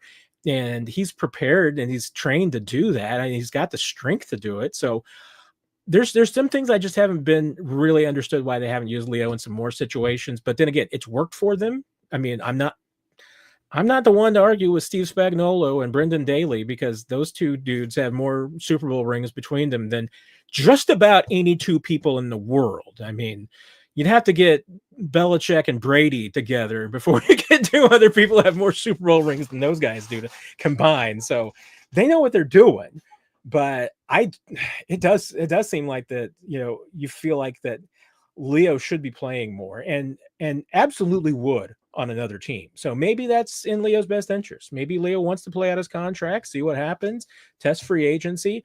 I have no doubt that Leo is one of those players that would certainly fit into the category of the Chiefs would say, hey, Leo, go out and get what you can. I mean, come back to us for sure. Come back and let us know. I mean, if you get somebody that's going to pay you $8 million a year, $10 million a year, go see if you can get it. I mean, we probably won't match that, But if it's less than that, we might match it, and we might, to keep you in house and everything. So let us know what you can get. And hey, if you get a contract that's good for you, knock yourself out. But don't sign with some crummy team for, $5 million if we might keep you. So that's how I could see Leo fitting in. So I mean, hey, if you could sign Leo to a reasonable contract, I'd do it. But I just think it would be Leo's best interest to test free agency and see if he can get more. Yeah, Terry. I mean, it's hard to do business if they don't know the salary cap, and that's why, I mean, all the teams estimate, and even the NFL, puts out estimates. But you remember there are sometimes there's some factors that play into the cap that can surprise even the NFL and the team sometimes. Sometimes the teams realize some extra money from their TV deals. Lo and behold, they find a new window to create, before the season starts, and May, and all of a sudden, there's money that they weren't calculating for. There can be other types of revenue, I mean, because remember, everything gets shared in some form. I mean, pretty much, I think everything except parking fees gets shared. So even this teams selling more sodas, selling more merchandise. I mean, that absolutely affects this. And I mean, postseason ticket sales, all sorts of things can affect all of this. So that's the only, I mean, I wish I had a better explanation for, why that the cap went up so much more than the NFL had prepared the teams for and the teams were prepared for. But you're right. I mean, at least here's the good thing, Terry. They're never surprised by it going up, usually less than they think. They're only surprised by it going up more than they think. Bobby, what is the date that, if not suspended, the Chiefs can expect to have Rice for the full season, the third preseason game? I mean, I've from what I've seen and what I've heard, I see no reason why Rashee Rice wouldn't be ready to go off the bat. I mean, I could see that maybe the Chiefs want to hold him out of the first preseason game, just to just not push him too far. But I can absolutely see him being ready to play, and I think he could be ready to play in the first. But like I said, if they wanted to hold him back until the second, just to give him one fewer game of worries on that knee, I mean, you definitely want him to get out there and get some contact and take some hits, that kind of thing. But I've seen nothing to this point that's to suggest to me that Rice is going to be limited in any form going into training camp. So I think he's going to be good to go. Lonnie, good. Thank you. I appreciate that. Good to see you here as well. Good. A lot of familiar faces, some new faces here tonight too. I always appreciate that. So let's see, and try not to miss anybody. So please, and I need to be skipping ahead to see what you guys are all talking about without me. This is where I don't do as well skipping ahead when Nick's not here, because and then I'm talking, and when I'm talking, I'm not reading really well. And now I'm trying to just, scan for question marks. Oh, and we have I should go over here because we have a super chat. It was Samuel. Oh my gosh, Samuel. Oh no. Oh, that was the one I starred, Samuel. Sorry. False alarm, Samuel. That's the one I starred for Nick, for him to enjoy when he gets here. Let's see. I think that's where we dropped off, was with James. I may have to go back, but any good left guard left on the market? My recollection is not so much. Pulling up to see if there's the free agent list and see if there's anybody. I mean, typically this time of year, anybody that's left, I don't want to necessarily say a dog with fleas, but it's going to be somebody that's probably 32 years old plus and coming off some injuries of some sort. Let's see here. What kind of guards do we have that's available? Well, we don't have very many, but here are your options. You got Brandon Sheriff. You got Shaq Mason. Both of them. Brandon Sheriff's 33. Mason's almost going to be 32 this season. The youngest of the group, Will Hernandez, is going to be 30. John Feliciano is 33. Cody Whitehair is 33. Dalton Reisner's still a free agent, apparently. I thought he would have been signed somewhere, but he's 30. Gosh, it's hard to believe he's already that old. But I guess he was 24 when he came out, so I guess that's kind of understandable. Kind of dropped. They're a little bit younger after that, but it drops off a little bit. Mark Glowinski, so I mean, a longtime veteran, but not coming in and starting for you. I mean, there's nobody I would pay to come in, and because I'll be honest, I mean, there's nobody on this list right now that I would say is better than the options that you have in house. And if Kingsley can't get it done, then Mike Caliendo or Hunter Norzad's your guy. And I'm still not, like I've said before, I still have some theories that, maybe one of the reasons why the Chiefs haven't really factored Norzad much into the equation is that they're keeping him solely as a potential backup this season to Creed Humphrey, that if anything happens to Humphrey, Norzad would be your guy. But I imagine if anything happens to either one of your guards, I think there's a reasonable chance that Norzad's your guy. I think that he's got the most upside. I mean, technically Kingsley's got the most upside. Norzad's got more upside than Caliendo. I think Norzad and Kingsley could give each other a run right now. So, and Caliendo is he's in the ballpark. I mean, I'm not knocking Mike at all whatsoever. He's a decent player. He performed for you last year. He's an undrafted free agent, and he has absolutely maximized his potential. And that takes a guy with some skill. But I still would say I think all three of those guys are better than anybody who's a free agent right now, because just the age and the mileage and injury possibilities. I think you're with what you got. Now, the question would be, does anybody become available from another team? That's where maybe you do have a discussion. I'm looking at your screen name, and you know who you are. I'm just trying to be family friendly here, but I'm just looking at your question to see if I can answer it without. But I appreciate you apologizing for the screen name, because your son thought it would be funny, and you can't change it. I don't know how to change a screen name, so I couldn't even tell you how to. But the Trent McDuffie extension win. I mean, we've kind of talked about that. I mean, you can get it done now. You have more like I said, you have more options now than you had yesterday as far as timing goes. To me, it's probably more in the hands of Trent McDuffie. I don't think there's a reason why that the Chiefs could not get an extension done with Trent McDuffie, because I think Trent McDuffie should be a motivated signer.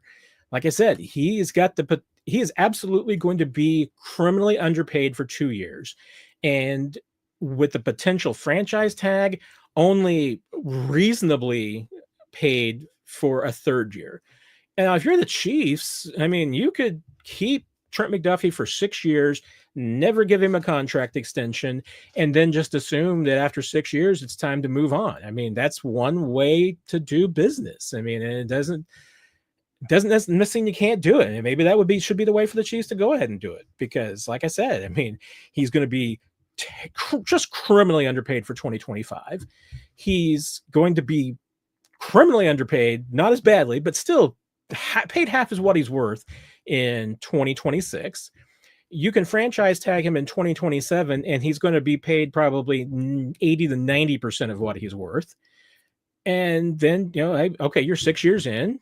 Like I said, I mean, I guess now you can talk about an extension if he's still one of the best in the league, or you can let him walk. I mean, you've got, at least that's another approach. It's not necessarily one I would do, and it's not necessarily one that's going to make you a lot of friends, and it would send a bad message to some players, and it would certainly, wouldn't resonate well in the locker room if you treated a guy like McDuffie that way. But some teams have done that. I've never seen the Chiefs to be that kind of a team. So, I mean, I think that I don't think that the Chiefs would do that, but I just, like I said, I feel like McDuffie should be motivated, because he's leaving a lot of money on the table for the next 2 to 3 years. And if the Chiefs, I mean, if they want Trent McDuffie for 4 years, they should take advantage of that. I mean, you can bump him up and give him more money than he's going to make in the next 3 seasons. Just, you're going to pay more than he's going to make, but you're going to pay him less than he's worth. So now, if Trent McDuffie wants to roll the dice and say, I'm going to bet on myself, and maybe try and survive a franchise tag, I mean, go for it. But I feel like he should be motivated to try and get a deal done. And like I said, I mean, at the right price, if I'm the Chiefs, would make sense. Let's see. Looking for a question. Then Nick should be here pretty soon. So he hasn't texted me to tell me that, he's trapped in a high V and has been overwhelmed by too many high V fines. So I expect that we will see Nick pretty soon. Oh, Night Hunter, there you go. Smash the button, the like button. Matt deserves it. I appreciate that. Thank you. That's very kind of you to say. Like I said, if I'm missing any questions, hit me again, because I'm mostly at this point looking for question marks. Nick is going to be so disappointed. I know, Julia, he's absolutely going to be disappointed in me. There's a lot of reasons why Nick's going to be disappointed in me tonight, but we are catching up, because you see, this is the thing I keep telling Nick, is that everybody comes in and pretty much throws their questions in, and then either one, they know me by now, so they know that they can ask a question at 7:05. I probably won't get to it until like 8:15, and then they can just come back later and check in and find the answer, or come back an hour, like I said, come back an hour later, wait for the live stream to go up, and then see the answer later. Just sit back and watch and enjoy the fireworks and see if I go crazy or do anything weird. But then we go through a period where you're all just having a conversation amongst yourselves, and so there's not that many questions. Oh, but Nikki's got a question. There we go. How much of their contracts do guys who get signed like Mike Edwards, who don't make the team, actually get paid? Ooh, really good question, Nikki. And because and there's other things too. I mean, there's other players that I would fit into this category, especially the undrafted rookie free agents, because they might be the ones that make out the craziest, where it's good for the players, and it's not like a huge impact on the team. But like, let's take a look at Mike Edwards and his contract, because he in particular, he's got a 1-year deal worth $1.3375 million. So, well, a little under $1.35 million. 165,500 of that is a roster bonus, and he just has a 1-year deal. So that's the sunk cost in him. If Mike Edwards doesn't make the team, he counts 167,500 against the cap for the entire season. And then during the season, his base salary is 1.17 million. So you divide, here's the other part of it too. You divide that by 18, and that's going to be his weekly cap hit. So, you don't divide it by the 17 games, you divide it by the 18 weeks of the season. So it gets a little weird there. Or not actually, well, I guess the players get paid on an 18-week basis, but the salary cap affects for a 17-game basis. So there can be some really minor differences there. Okay, but you take the base salary, you divide it by 17 games, and that's how much like Mike Edwards is going to count per game. So in his case, I'll get the exact number for you. His is about $68,000 per game, almost $69,000 per game. So if he plays, if he gets cut after 10 weeks, he's going to count $690,000 against the cap, plus his $167,500 in roster bonus. Crazy thing is like, let's look at Jake Breeningstool. Because I know if I'm not mistaken, his bonus, he got a signing bonus, and because he signed a 3-year rookie contract, his signing bonus. Gosh, I thought, I know here. I know what I think I know what it is. Yeah, here's the difference with him. So Breeningstool, he got a $30,000 signing bonus. So he's got $10,000 per each of the next 3 years that he counts against the salary cap. The Chiefs then guaranteed $234,000 of his base salary this year. So Jake Breeningstool, whether or not he makes the team this year, he's making $264,000. Technically he's making $284,000 because he's got $20,000 in future signing bonus that's being prorated. So the Chiefs are paying him $284,000 whether he makes the team or not. Now, some of that money, I mean, if he makes the team, he's going to continue to get paid. If if he ends up on the practice squad, he's still guaranteed to make $264,000. Now his salary on the practice squad might actually be less than that, but he's going to make $264,000 if he, makes the practice squad, and then say another team comes along and signs him to their roster. He's still making $264,000 from the Chiefs. So there's sometimes players like that, and there's other, other undrafted free agents have the exact same thing. They get a small signing bonus, and then they'll get a portion of their signing, their base salary guaranteed, and that's how teams attract them to come. I mean, that's how the Chiefs are able to get somebody to come play for them as an undrafted free agent, as a rookie, because they just guarantee them more money. I think like $400,000-$600,000 is a pretty high amount. I want to say there was somebody the last couple of years, I think they got like a fully guaranteed, rookie base salary. That can happen. That will happen. But yeah, Nikki, even guys like Mike Edwards, those guys, those veterans who maybe sign a 1-year deal, that's pretty typical. They will get a signing bonus, even if it's a 1-year contract. They'll get a signing bonus, so they'll get a check when they sign, and then a portion of their base salary will be guaranteed. So 10 to 20%. Not kind of uncommon as far as those numbers go. So, and it's not a huge amount as far as it affects the salary cap, but if you go on to Over the Cap or Spotrac sometimes and just look at the dead cap money, you'll see interesting things, because it'll sometimes be a wayback machine, because you'll sometimes see some rookies that have like a $5,000 salary cap hit 2 years from now, and you'll be like, wait a minute, that guy got cut in his rookie camp. Well, but he signed a rookie contract with a $15,000 signing bonus, so he still counts. So there'll be sometimes like 120 guys that count against the salary cap in any particular year. Little tiny things, but hey, if you're there are guys that's a pretty important deal. I mean, that might be their only NFL paycheck, so get what your money while you can. So. Nikki, I just saw your comment about the vinyl seats, cook your butt in the summer and freeze in the winter. Yeah, that was me on the Pontiac Grand Prix. Oh, let's see. Ooh, Rick, you got 200. Yes, I didn't get 250 out of the Chevy Cavalier. It was over 200. I don't remember how much it was. I think it was around 210. But yeah, like I said, no, it wasn't it didn't. I had to drag that Chevy Cavalier across the finish line. The seat broke. Let's see. I had that vehicle about 9 years. I think the seat broke about 4 years into it. So I had to like put some books and things like that behind the front seat to prop it up. So I couldn't really fit as many people in that car as I really needed to.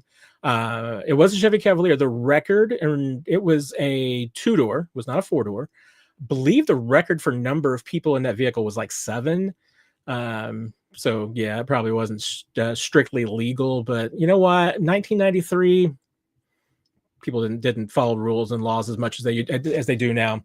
We were much more unsafe. Shouldn't be saying that, but you know what? It was 32 years ago. So you can't hold it against me now.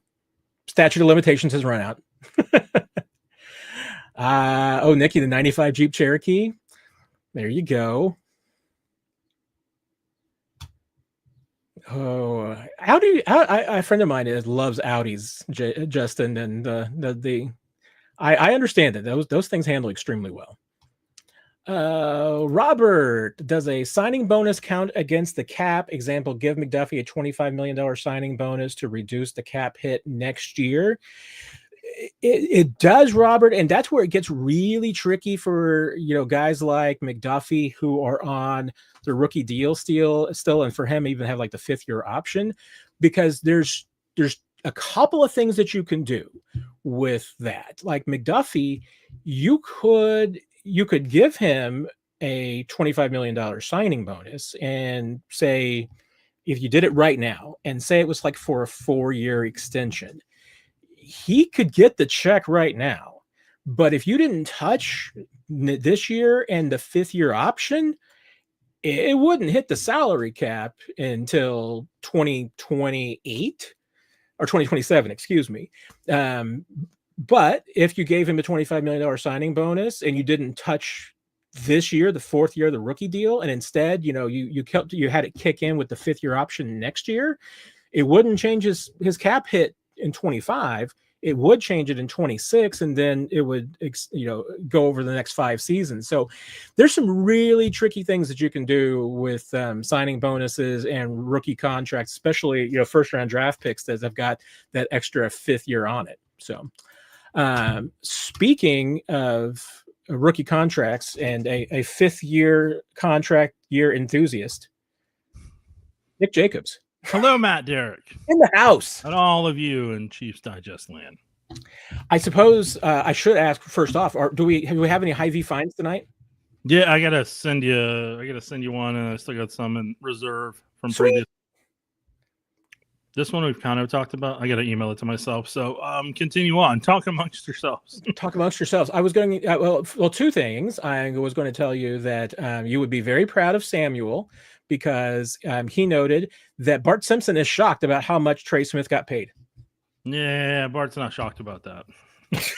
He's not shocked. He's like, that makes sense. But Bart always looks shocked. Yeah, no, I mean, most of the time, yeah. You probably said something else that shocked Bart, though. No, I probably have. I know. I said some things that was going to get me in trouble. So if you were listening and heard them, I fully expect that I was going to be in trouble. Oh yeah, what did you say? Did you turn me into a villain yet again on something? No. It's all right, man. And here's the important thing: is that I'm not telling on myself this time. That's fine. So there are there are transcripts to stuff, right? I know that. So I know that I can be monitored at all times. But I can be monitored. You make it sound like it's a government operation. There's probably people out there who are monitoring what I do. I don't know. I promise you, it is not me. I know you don't do that, but yeah, I'm not about that life. You're not about that life. All right, I got 2 of them for you when you're ready for Hy-Vee finds. Oh, we're ready for Hy-Vee finds. Okay. I was also going to tell you to see if you could be proud of me. We're up to 8:00 already. Oh, in terms of questions? Yeah. I was looking. I was like, man, it's 8:29. We gotta get through. So yeah, no, you're doing better. You're doing better. I was hoping you'd be proud of me. Is that all you want in life? You know what? I mean, here's the thing. I mean, and this is why I think, we have some of our conversations that we have, Nick. I think there's more people who strive for your approval than you realize. Well, they should just pay me instead. Pay me lots of money. Because you're in straight cash, homie. Well, I'm not talking about people who pay you. I mean, these are people who just I'm not talking about people free. who pay me. I'm just saying. Oh, okay. Never mind. I know what you're saying. I know. I will. I don't need respect. I need cash. The next time I suspect that someone is striving for your approval, I will just tell them to send you money, to Venmo you money. Yep. All right. On this edition of Hy-Vee Finds, they are now officially in store for you all. We have been talking about the elusive Selena Gomez Oreos, which I believe Matt has talked about before. What are they, cinnamon flavored or something like that? They're cinnamon cream, yeah. Nancy has tried these Oreos. They are now her favorite Oreos of all time. Oh, wow. Okay. Well, if Nancy likes them, if they're Nancy approved, then I will test them out if there's any left in the next couple of weeks. Try to see if I can find a smaller one. I don't want a whole big batch of them, I mean, that's about the going rate. I mean, you want to find them in that $5 range, $4.98. I mean, I've seen them more expensive other places. So be a bargain shopper for sure. Then obviously you have the Oreo birthday cake that's been around for a while, but the newest one that came out on July 7th, and they didn't have them last week, so I had to wait to take the photo till this week, is blueberry pie Oreo. They're limited edition. They say it on there. They say limited in the top right corner. So that's how you know they are special. People were pretty amped up about it. I found about it on the old Book of Face. So, the Book of Face. Yep. And you ready for our next time you find or what? No, I just want to clear. No, for sure. Was this on the back aisle of the Hy-Vee and that last aisle where there's just usually specials and no, these are overstocks and discounts. No, they moved the cookies and crackers, and they are on the opposite, but the same aisle now. There are 2 aisles from the end there, but yeah, I know what you're talking about. So this was actually in the cookies aisle, which in our Hy-Vee has moved. There you go. Mm-hmm. All right. Yep. And then here's the fry aisle. I don't know if people know this, but you can now get Sonic's old fries, not the groovy fries, the old ones that they're trying to probably get rid of. Because they now the Sonic people told me that they now do groovy fries exclusively. They don't do the old traditional. It's all the groovy crunch because people love the crunch, and they've seen that the sales are pretty phenomenal for them. So they are about that groovy life now. That groovy life. Then you have Red Robin that now has theirs Yes. in that section. And to the left there, you can't see it well because they're so hot in the Liberty Hy-Vee streets, is the Checkers famous fries back there that are properly seasoned, well seasoned, maybe just like at a quality bar that you could potentially get. And then Arby's now sells their curly and crinkly cut fries in the frozen food section. Yeah, is that new? Because that one is one I definitely have not seen before. So. Arby's has been recently. Checkers was during COVID. Red Robin was during COVID. I wanna say Arby's curly fries, they may have started recently after COVID to try to see if they could kind of bump up their sales or something. But the crinkle ones they just recently did. Yes, my dearly beloved late mother, her favorite fries in the world were the Arby's curly fries. So I had many a trip to Arby's. And now she wouldn't even have to leave the house. Curly fries, and now we could just throw in the air fryer and she'd be or happy. The oven. Never know. But you have so many options to cook them now that involve you never leaving the house. Exactly. Samuel Lofton, how dare you have an emoji out like that? How dare you? We are not going to shame people in their love of food. Okay, I'm not going to do that, Samuel Lofton. I thought he was saying that those were spicy. Further down, a good thing. Further down, we were clearly talking about a fry that he didn't like, and then Brian notified us that I see that emoji is now. banned in Europe and Afghanistan. Brian says lots of things, so. Well, I don't know what's banned exactly, but something's banned, and Brian just wanted to make everybody aware. There you go. So that has been another edition of Hy-Vee Finds. So that's some good stuff, Nick. Those are. Yeah. I've wondered about the birthday cake Oreos. So okay, I've wondered about those. Mm-hmm. So. Well, there was something. Oh gosh, there was something I saw recently that I thought should be on Hy-Vee Finds. I should have taken a picture of it. Brian, you talking about yourself in the third person? You said Brian has no filter. You commented as yourself. What are you, AI now, Brian? Get out of here. Here's a variation on a question we've talked about a little bit already, but get your input on it, Nick. Albert, if the second round picks don't sign, what are the chances that Omar Norman Lott holds out and doesn't attend training camp? Any noise on that front? I'm curious to see what type of movement people start having over the weekend from a player agent perspective, because really at the end of the day, somebody's gonna have to blink and it's gonna be the agent. It's just a matter of when. Like, because teams like, hey, if you don't want to show up and you don't want to be here, then okay. Like, you got 89 to 90 other guys depending on who has the international designation. So they'll go about their life, and you'll be left behind. And the kicker of it is, once you get left behind like that, like you're going to be behind each and every day. And when you're a rookie, that turns into a bigger problem, to where if you're a week behind, that is beyond less than ideal.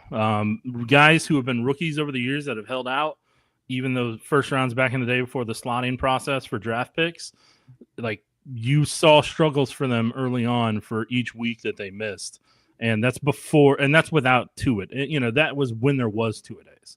So, like, not having two-a-days on top of it, like, yeah, players need to play this game called show up to training camp on time and get your work done if you want to get paid in 3 to 4 years. Yeah, I do not. This is not even an exaggeration. I mean, and I think it's probably even more so now with the fact that the Chiefs don't have a rookie mini camp beforehand, and the rookies just got to go out and sink or swim immediately. I mean, missing a day of training camp is more like missing a week. I mean, you could miss a week of training camp and find yourself a month behind. I mean, that's how fast life comes at you as a rookie in the NFL. So, I mean, there are productive, good players in the NFL that were swimming 2 weeks into training camp and overwhelmed. So you're not there at all. that's a problem. But I'm with you. I feel like somebody's going to cave, and within 36 hours, they're all going to be done. It's just everybody's just waiting for the next person to blink. Yeah. And then there's going to be a point where it's like somebody's going to cross the line, whatever the line is that they've all collectively made up. Nobody wants to be the one that quote unquote got. But at some point, somebody's going to have to be brave enough to do that. And NFL teams, I mean, all it's doing is it's just creating a snowball effect for the next collective bargaining agreement when they get to that point. So, we'll see how it all works out. We were talking about how much salary cap space the Chiefs had a year ago. I couldn't find it. Rick says that the Chiefs were at $17 million August 27th last year. I will take your word for it, Rick. That's more than I would have guessed, but it's certainly plausible. I was trying to think what they had going on financially last year, because I remember they were struggling to sign Marquise Brown. And they had to move Mahomes' money around to do that. And then maybe. Yeah, I mean, I knew they freed up some money later, and they got Creed done, before that. So yeah, but Creed wasn't costing. Creed wasn't costing. Creed, I feel like Creed probably added some, but I don't remember for sure. But again, that goes into the whole. Because he was. It would have been future years. So, let's see, where have we got next? It is lightning round, Brian. you know what? We haven't even to go lightning round, because even though I did pontificate a little bit, Nick, there were some things that I just said very concisely this evening. So, do you get paid by each fancy word? No, but I just feel better when I remember fancy words that I can use and pronounce correctly. So, I was just wondering. Cody, as Nick would say, they paid that man his money. Paid the man his money.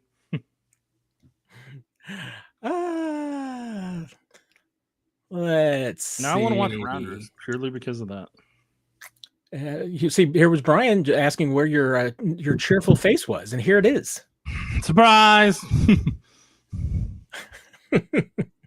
So you've timed this actually quite well, Nick, because I was trying to prove to you that I can handle things efficiently. And then I was just before you got here, I was talking about the fact, you may have already actually been in the green room, I don't know, that everybody asks their questions early because they know how I operate. Ask your questions early, and then you either stick around for the conversation and you join in the fun and everything, or you come back later when an hour later I'll get to your question, and then we just have an hour of comments and conversation, and there's no questions. So then I really get caught up.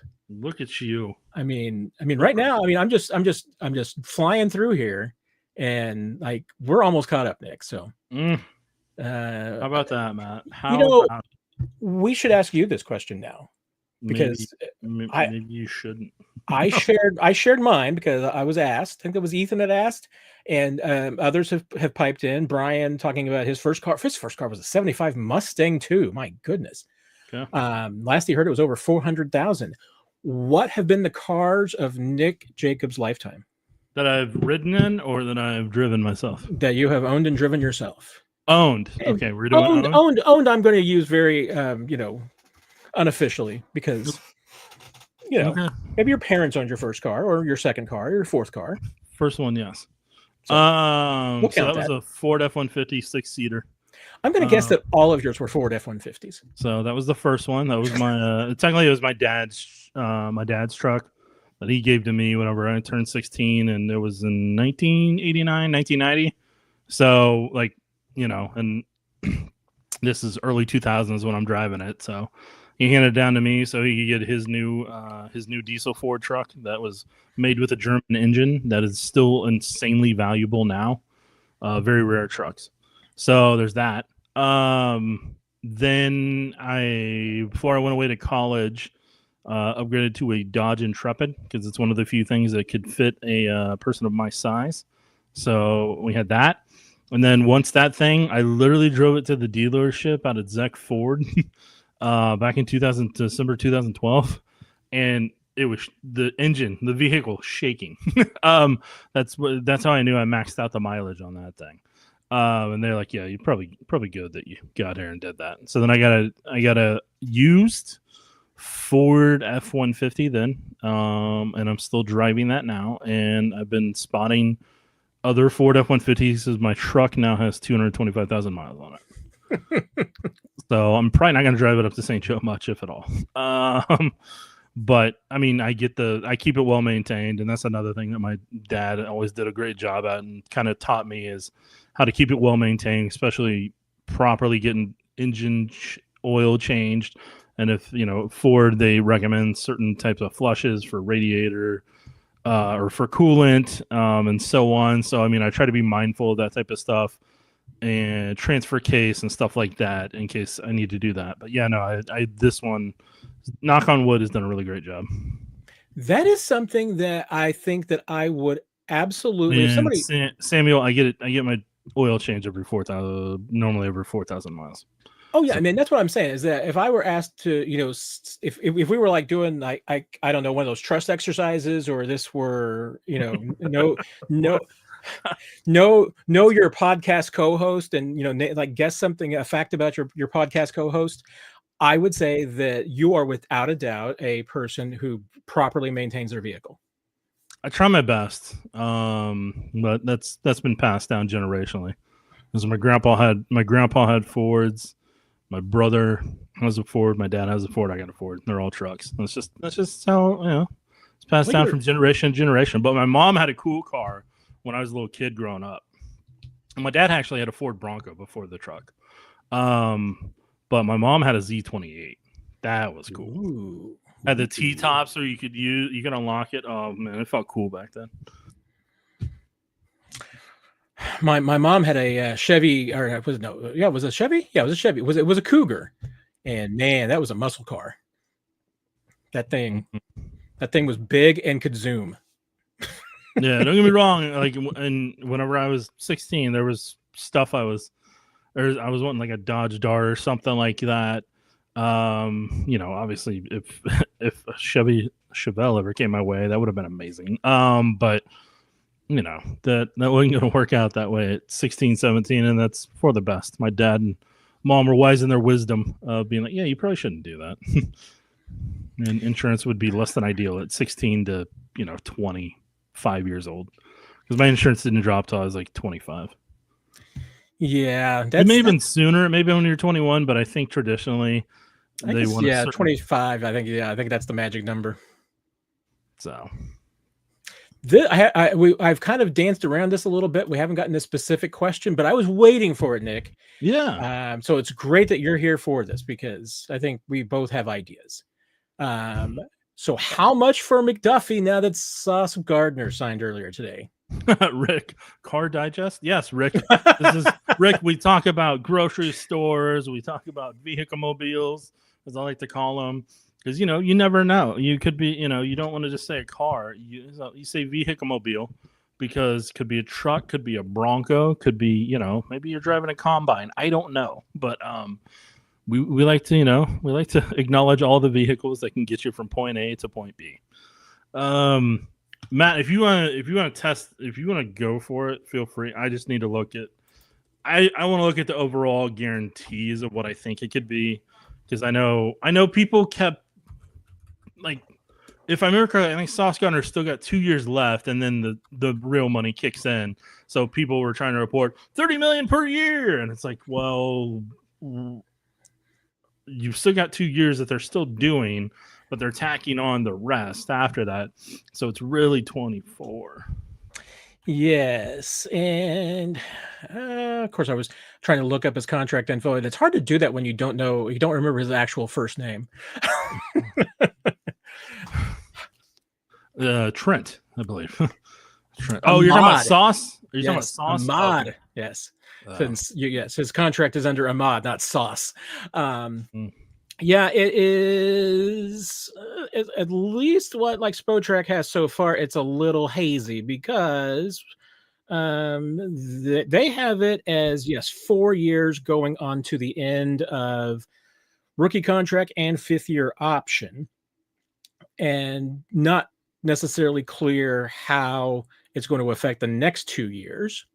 And that's kind of part of it, because I'm not entirely sure that I don't think that base salary looks like it's already changed, but his 5th-year option was going to be, I think, $20.2 million.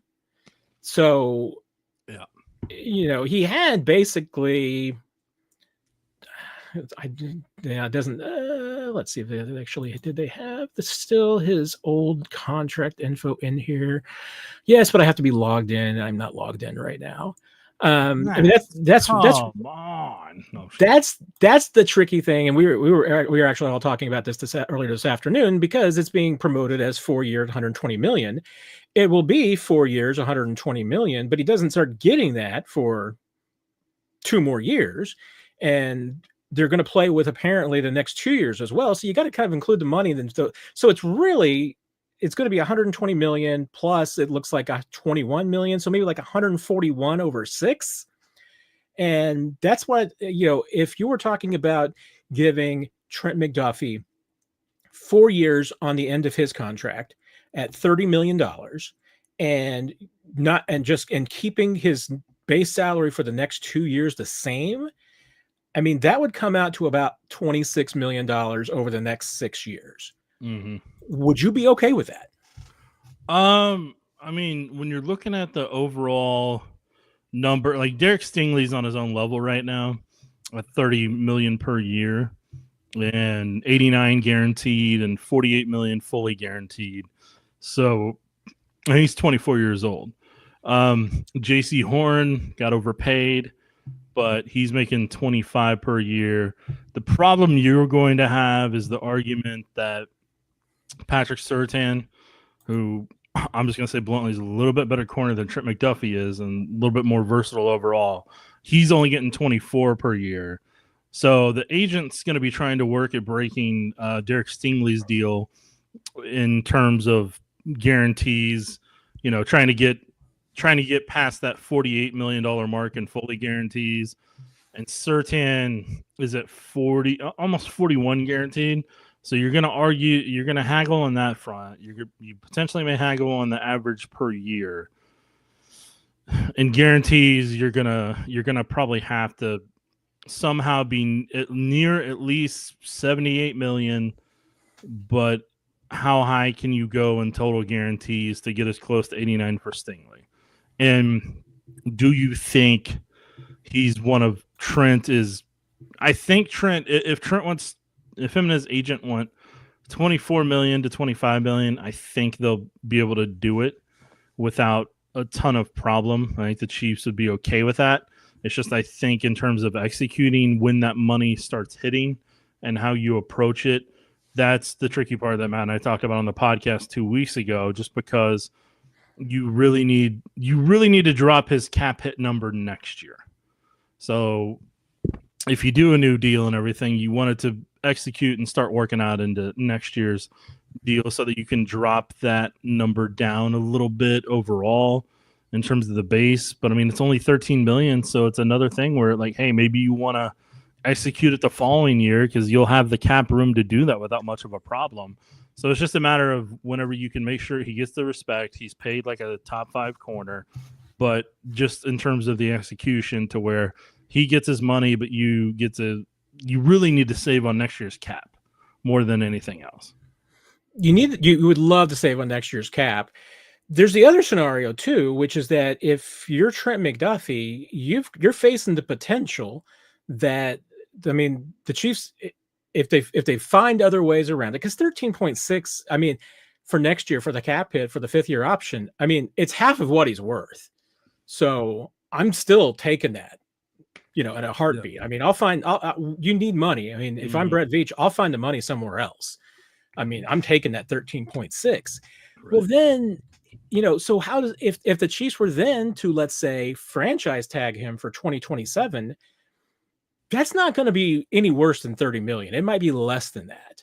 But let's just say, for instance, because this will be kind of a rounding exercise here, I mean, a worst case scenario contract wise for Trent McDuffie could be that he's playing the next 3 seasons for the Chiefs for $45 million total.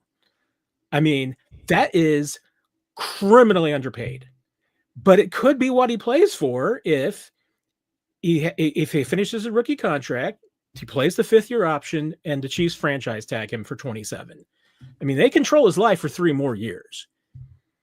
I mean, that's why I feel like if you're Trent McDuffie and his agent, you just got to live with the reality that if the Chiefs want to give you an extension, you need to take it, even if it's not 30 million per, because you can quite easily get over the next 5 or 6 seasons from the Chiefs. You can probably get $120 million plus, or you can get what's behind door number 3, which is $45 million for 3 years and is a terrible, terrible deal for you.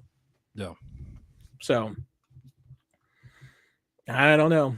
I mean, I feel like a lot of it's going to be in Trent McDuffie's hands. It's, the Chiefs do have a certain amount of leverage on him, but and then we can have another question about the time about, do you wait and see how Trent does this year? Because you do have a little control over him. And are you going to pay him like an outside corner, or are you going to play him like a slot corner? I kind of talked about this earlier, but for you, Nick, from Pete, with the cap now, I mean, Pete, the Chiefs have about $20 million in cap space with the move they made today, maybe a little bit less, but in that ballpark.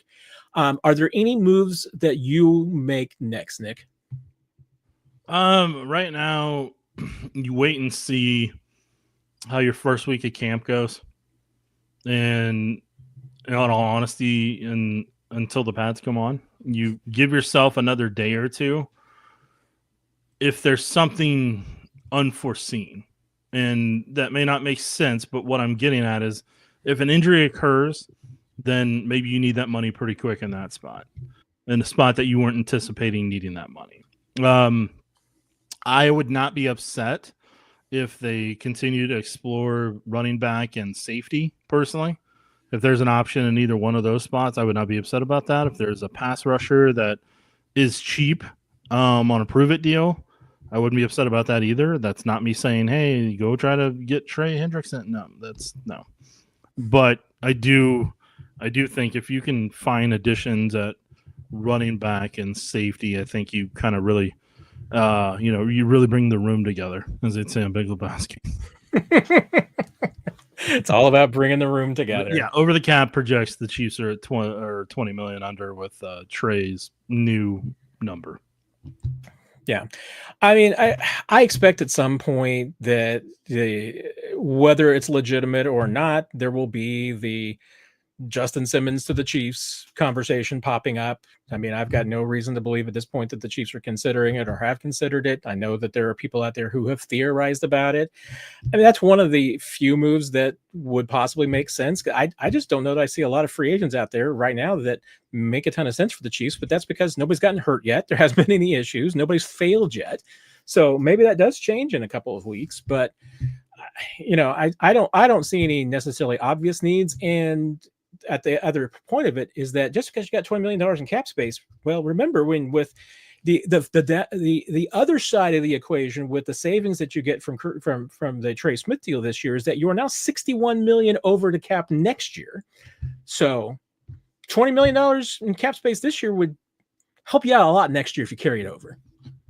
Yeah, well, and then you're going to lose a little bit of it because the practice squad, potentially IR. Right. And then your other 2 players that are at the bottom of the top 51 right now. So you're going to need at least 12 to 14 to operate. So if you do make any moves, you're making them at vet minimum with unlikely to be earned incentives in an ideal world.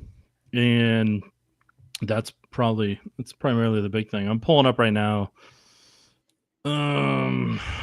If there's anything free agent wise, I don't need signed. I need available. Thank you. Samuel has suggested a basket full of high V fines for the first, second round pick to sign. And I say, hey, if Omar Norman lost the first, second round pick to sign, I'll grab a basket of high V fines for him. Oh yeah. All right. Money bags. Look at you over there. Giving people money for free. I mean, we're going to top out at the $5 Oreos, but I mean, Oh, okay. And let's be real. We're not going to go extravagant here, Nick. I don't know. You're the one that's out here just saying words. I mean, how much are the Yellowstone bottles of seasoning and sauces? Either $6.99 or $7.99. They're probably not grabbing those. Wow. Look at your threshold here, sir. Yeah, I mean, we're going to be looking under $5 or less. The most expensive thing I got tonight at Hy-Vee. You want to take a guess? The most expensive thing that you bought for yourself? Yeah, to eat, obviously. Yeah. Meat. Actually, that would be, but no. I got salmon and chicken. Ooh, good choice. The salmon is very good for you. Yep. And bears also like salmon, and that's what I hear. That's what Nancy's watching right now, or I'm sure the bears of My National Park. Bro, you know Nancy's watching the Q&A right now. You don't know. Well, she doesn't watch that later. She doesn't watch it live. So, okay. All right. Yes. Right now, I would guarantee you that she is either watching some type of show about murder. Okay. She's watching the bears murder salmon because that's what's happening right now. There are everyone's well fed. There's so much salmon going around, Nick, that the bears are literally like just catching salmon and letting it go. Oh wow. Just doing it for fun, just to pass the time at this point. And then apparently she's also watching something called Slow Horses. Okay.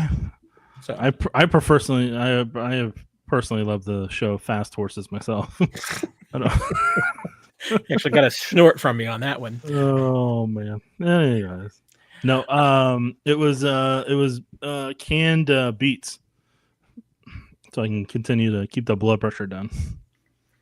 Yeah, exactly. Brian, we're trying to eat healthy here. So help us out. Help yeah, a brother out. Brian, I don't know if you know this, but people like to make a lot of comments about my weight in the comment section. So I'm doing this purely on my own accord, but they may not be able to say that in a year, man. I don't know. We'll see. See how it works out. Okay, Mitchell, I'm going back to try and find your question. Oh, I see it now. So there you go. I missed your question. My deepest apologies. Top 6 wide receivers in the AFC West. Man, now I can regret to asking the question. This is a hard one. All right. Sorry, let's throw something in the trash. I gotta pull up. I don't even. This is gonna be a journey. I have to remember everybody's receivers. I don't remember. I'm like, man, it's much too early in the season for me to remember people's rosters. Okay. So the Broncos got Cortland Sutton, who's actually pretty good. Mims is fast. Worthy, fast. Just needs to establish himself more. Hollywood needs to stay healthy. Rice, quality. Thornton's going to be a speed receiver. So each team has gotten themselves, well, minus the Chargers.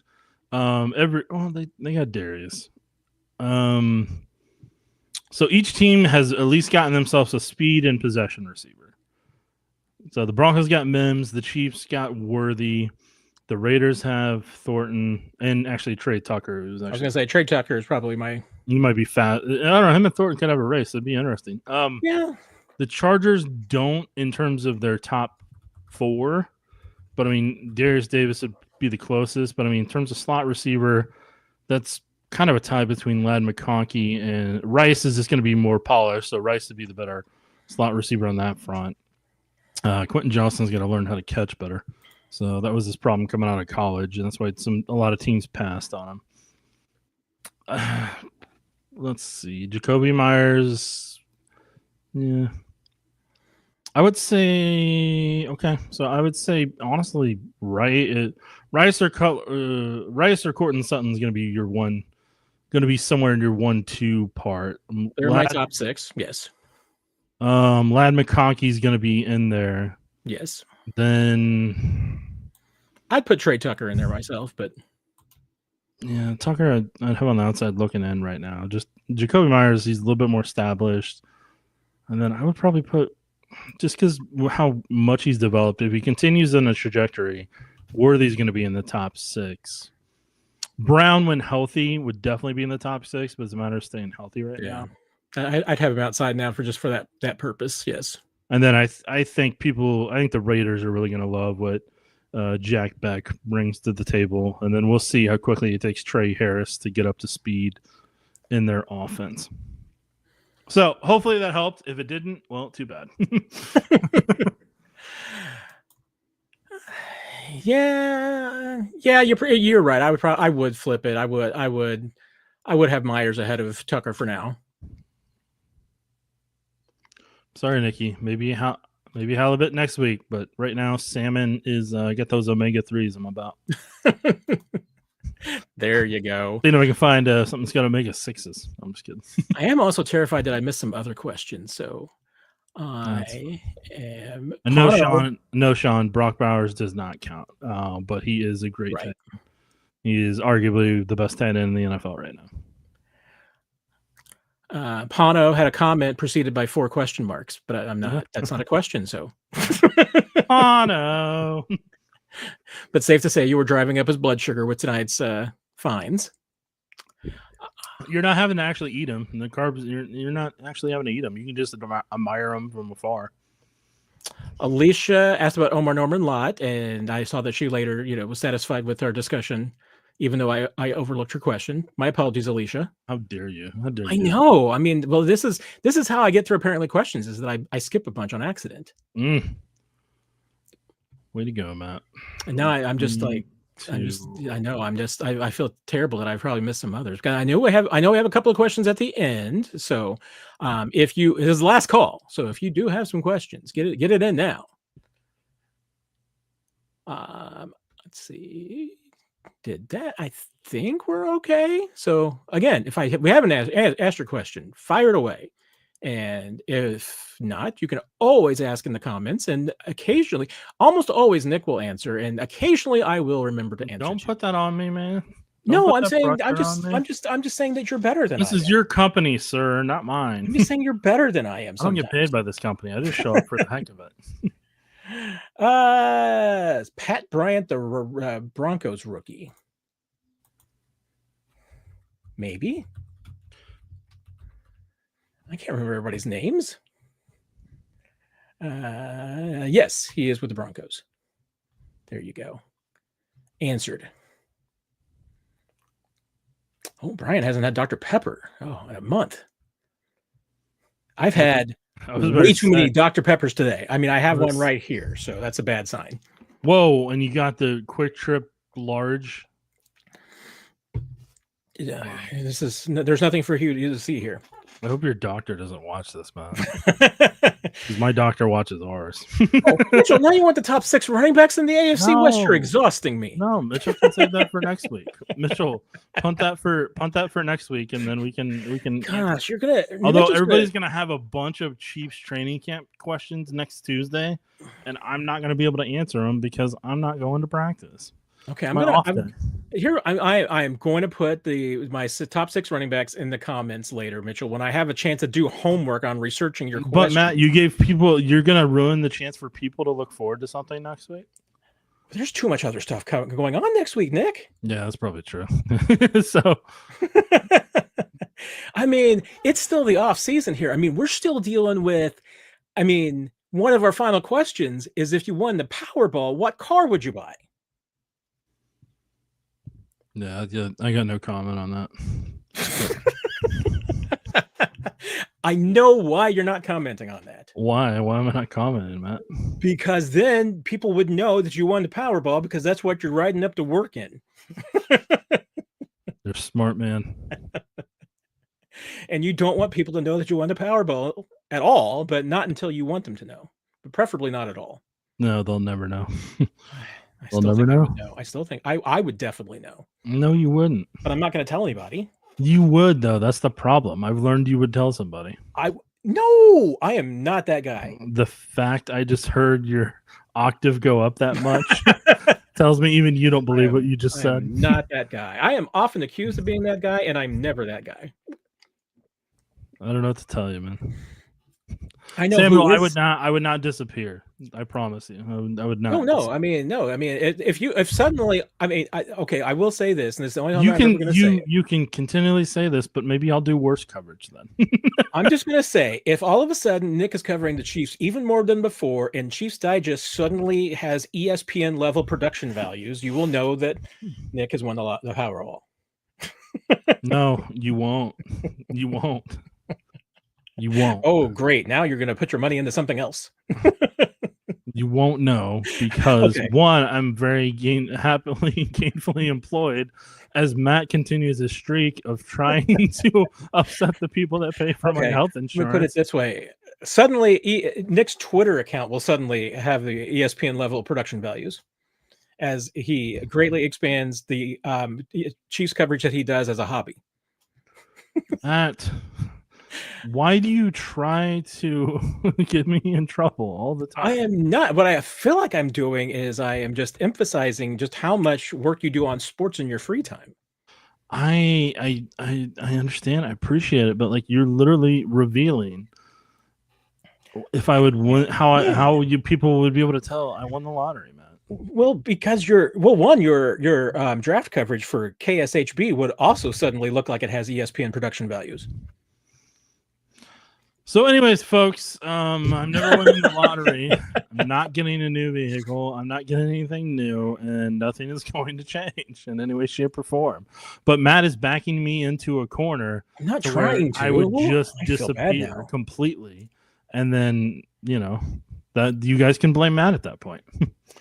It is definitely things are always my fault. I mean, this is just a given. Things are always my fault. I'm sticking with. And for people that don't know, Matt blames himself literally for everything in life. Oh, like there could be a bird that accidentally flies into a window. Matt will be like, "That's my fault. That's my bad." Pretty much, yes. You can blame a lot of things on me. This is true. No, I'm saying you take ownership and blame for stuff that doesn't even involve you. Something could have happened 3 miles away from me. How do you know? How do you know it doesn't involve me? I just know you, man. You fall on everybody's sword form that you don't have to. I mean, I don't do it for everything. I mean, there are some things that I feel are other people's faults. It's not much from what I've heard you say. I mean, I don't think I had anything to do with the war in Ukraine. I mean, that was not me. Okay, but I'm sure you'll find a way to apologize that you didn't do more. What I was going to say before we went completely off the rails, and that, I mean, you know what? This is another thing I've learned. Hold on, I gotta answer Nikki's thing here. So Nikki's stuff would change. I just can't tell you what would change because then you'll know. I'm trying to hide that people would know, but Matt keeps revealing the playbook that I've accidentally told him over time. So now I've got to change it up so that people will never know. And Matt has also done it to where there's documented proof for people to watch it. I mean, well, here's the other problem is that there are other things that would indicate that Nick has won the lottery that would be indistinguishable from his everyday life. I mean, you would have you would have a greater collection of novelty T-shirts that you wear on a regular basis, but that's normal life, so nobody would know. The only thing that anybody would notice is that they might notice that, that now that they only repeat like every 200 days. Maybe. Maybe. I've also learned that the live stream is a little bit like what my mother's used to say. Nothing good happens after midnight. Nothing good happens after 9 o'clock on a live stream. You need to see Samuel's most recent comment. You're now trying to change it and back me into yet another corner. I'm not trying to. Matt, back me into a corner. Not watching from the corner either. Whoa, Matt! Like you don't have to finish it. We flip the script on it, and every time you always turn it into. Okay, like I said, the Q&A every week if we hit 9 o'clock, it goes right off the rails, and it's whose fault it is, Nick? It's always mine. Look at him falling on the sword yet again for something. That time it was appropriate. Hey, we had a couple other questions that you have ignored. We did, but I've been trying to tell Rick here for like the last half hour that if I won the Powerball, I would buy another Honda Pilot. So, really? All right. Yeah. I don't know if it fits my garage. I would probably need a new garage. Maybe. George asked a question at 9:05. I was going to go to Albert's at 8:52. Okay, there you go. We want to know about how long the commute to St. Joe is. I mean, mine's like 45 minutes round trip. So I'm guessing yours is like round trip? Yeah. So back and forth, it's only 45 minutes? Excuse me. I'm sorry. 45 each way. Yes. Sorry. Okay. Nine. I mean, that's if I don't detour in any way whatsoever. I think when I timed it last year, It's between 35 to 38 minutes, but that's living. That's living in the spot I do. It just Albert. It just depends on where you're at in the city. Because I mean, if you're further south, if you're south of the river, it's going to be over an hour. From the station where 2 we're hours at, for Brian. So yeah, for the station I work at, KSHB 41, we're down by the plaza. So driving from there north up there probably takes an hour, 10 hour, 15. there you go. That's yeah. I would not want to drive from your station to training camp each day. No, That would not be fun. I don't know what to tell you, Matt. You want to go to George's at 9:05? We can just address it. I mean, I can't. I don't personally remember specifically which one you're talking about, so I don't necessarily know. I mean, I have some videos of Therese that I keep, but I don't remember specifically the double alpha. It doesn't mean that he didn't say it on like Sunday Sound Off or anything like that, but I don't. I vaguely recall it, but I feel like it might have been on a Sports Beat Live or something.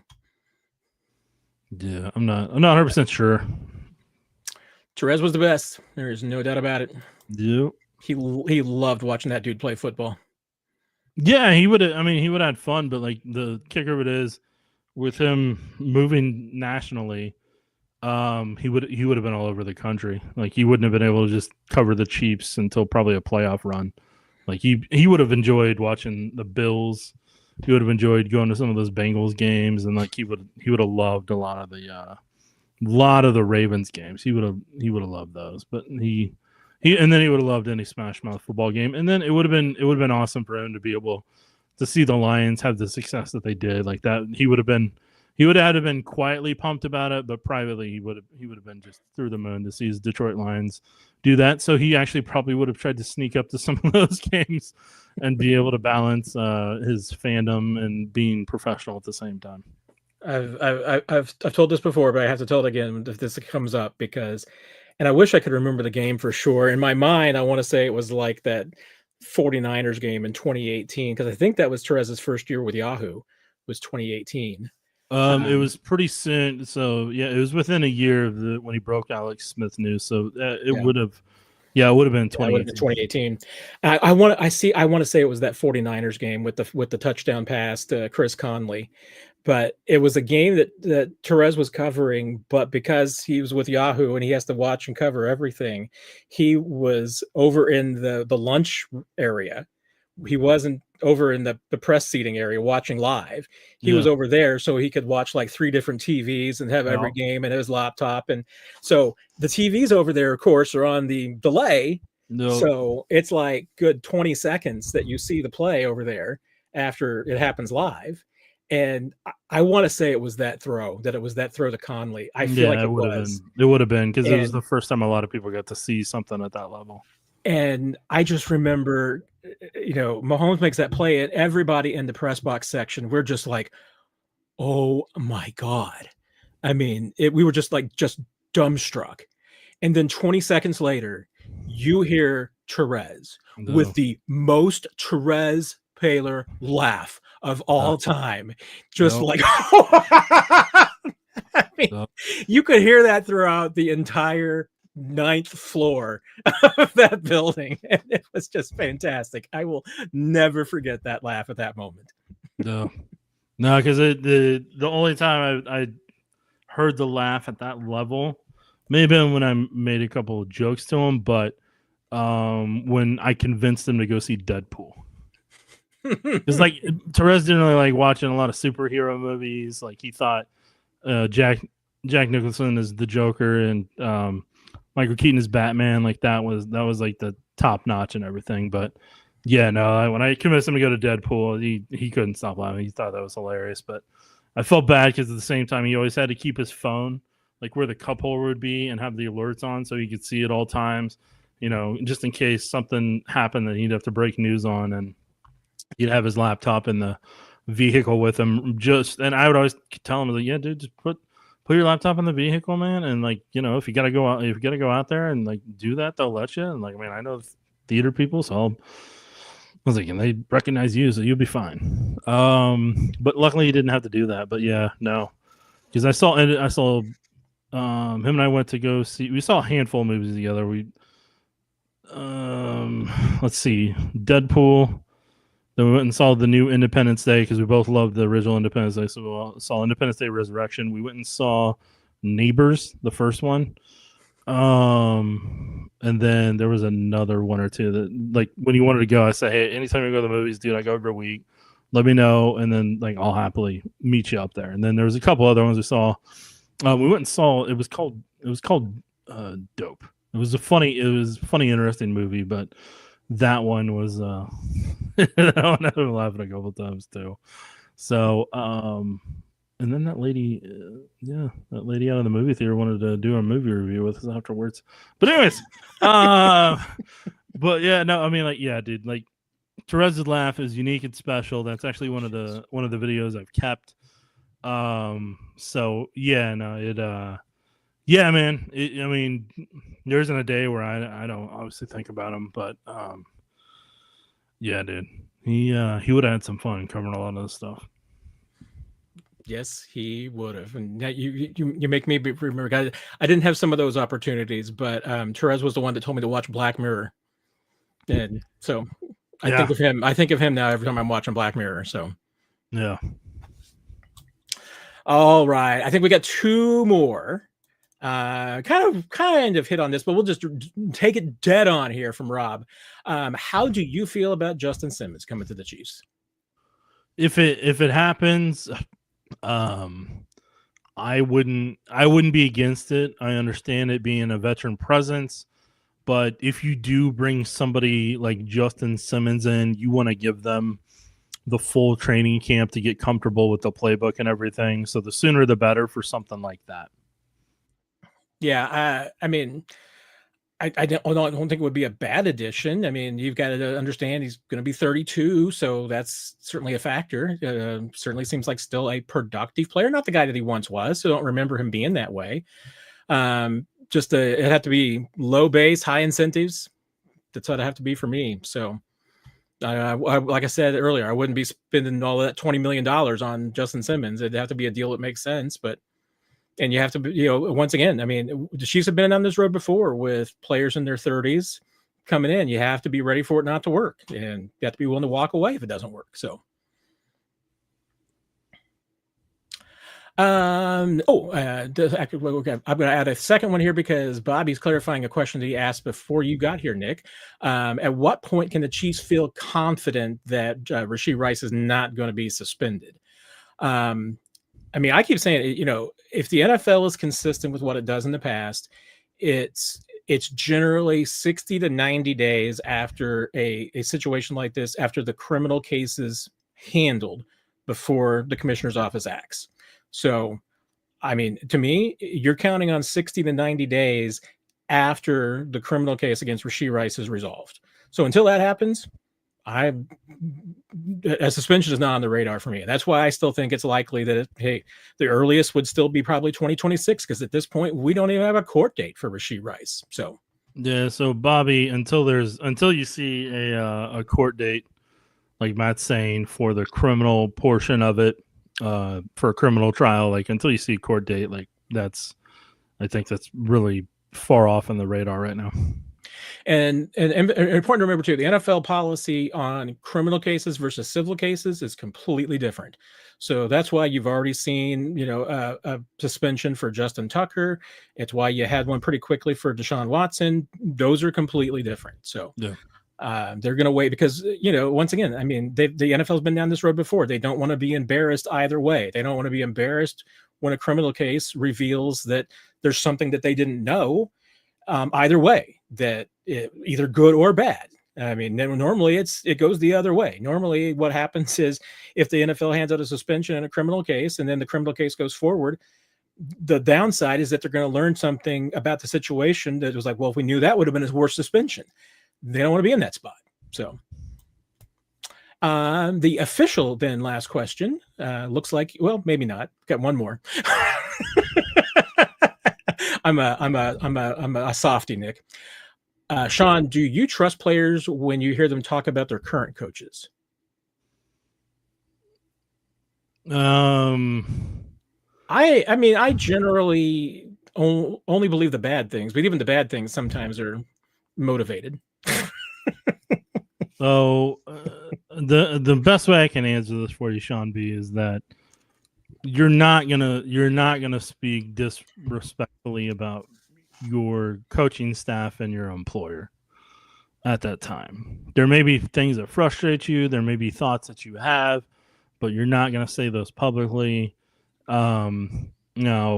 Whenever they've either left the franchise or or that coach has moved on, then you may hear some things here or there down the road. But in the moment, while they're all technically in the same room and that type of thing, you're rarely going to hear that publicly, especially if they're good. If they're a good locker room guy and they're a great teammate, like you're rarely going to hear that. Because, for example, I can illustrate one right now. Interviewed Sean Smith, the former cornerback, on the record publicly, and this is we're recording, and I always make sure a player realizes that. And I asked him, like, what about Bob Sutton's scheme, do you like, or something along those lines? And he answered it as properly as he should and could in that situation. But if you're reading between the lines, that he's like, yeah, and it wasn't him knocking Bob Sutton. It's just like corners got put on islands in his scheme back in that day. So like corners really didn't necessarily, with the way the blitzes would always come and everything, like corners had to be right and so much of either their technique or how they were going about things, because if they weren't, then they were going to get burned. And then obviously, there's other things over the years, over the past 15 years that, I from experience, what I can say is that players are going to be respectful of who they're employed by, who their coaches are.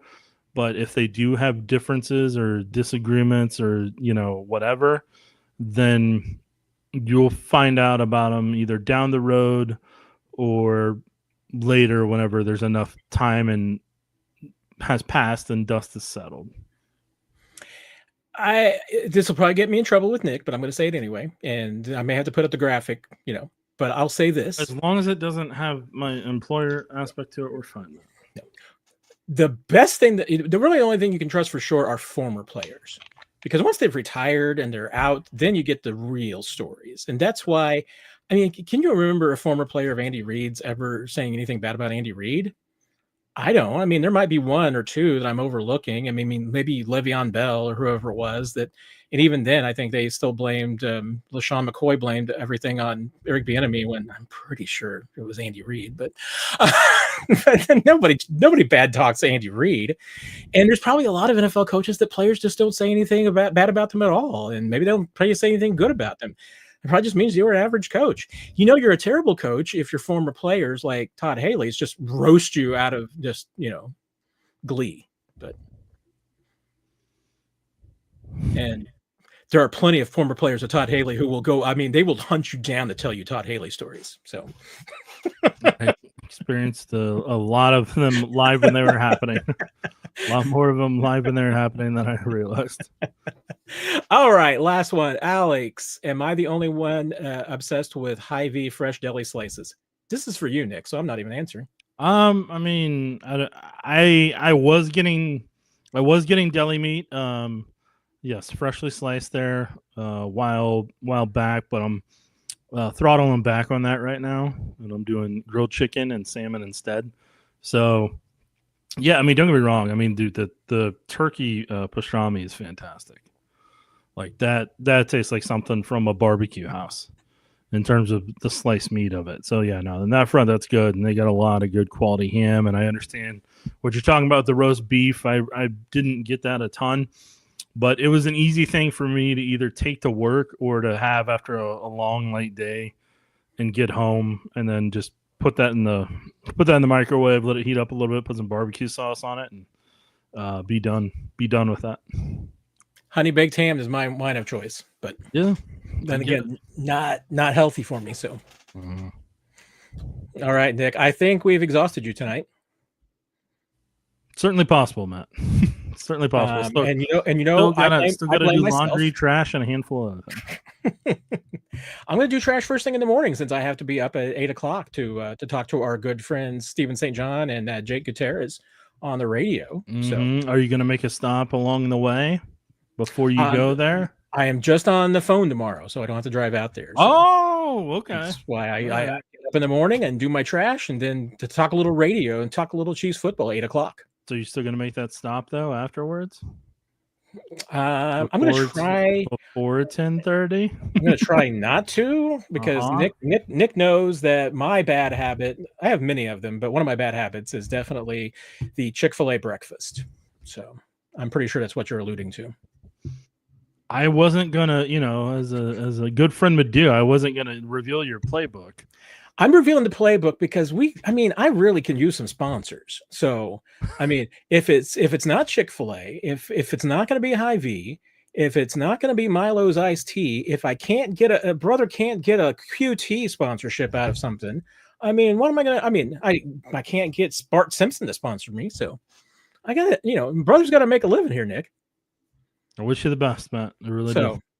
I only discuss products that I actually use on air. See, so I'm a genuine influencer if I influence anyone, but I usually would assume that I probably influence people to do the opposite, which may be why I don't have any sponsors yet. You know whose fault that is? No. This guy's. No, I'm getting a call. All right, everybody. Thank you for joining us. We got real football to talk about next week, and I am so freaking excited about it. So we're going to be hearing from Andy Reid. We're going to be hearing from Trey Smith, Mark Donovan over the weekend and Monday. Chiefs actually practice on Tuesday. So when we do the Q&A next week, if Nick's got time, people will have actually seen some real football. I just won't be able to answer anything about the actual football that happened that day because I won't be there. I'm going to enjoy my Tuesday. There you go. I don't blame you. It is your day off. Enjoy it to your heart's content because then you're going to have to be out there the next day and the day after that. And don't worry, I'll be up there. I'll be up there. I'll be up there at some point, Matt. I won't be able to say the dates just in case there's an individual keeping tabs on me. It just at some point you just feel like you're going to St. Joe every day for the rest of your natural life. No, not this year. This year won't be as bad. I'm going to be up there every day, so I'm going to feel like that. That's fine. It'll be all right. All right, everybody. Have a great night if you're still hanging around. If you're not, and you're watching this later, have a great day for whatever day it is. We just appreciate you for hanging out and watching us. Bye-bye. Bye-bye. Oops, I may have clicked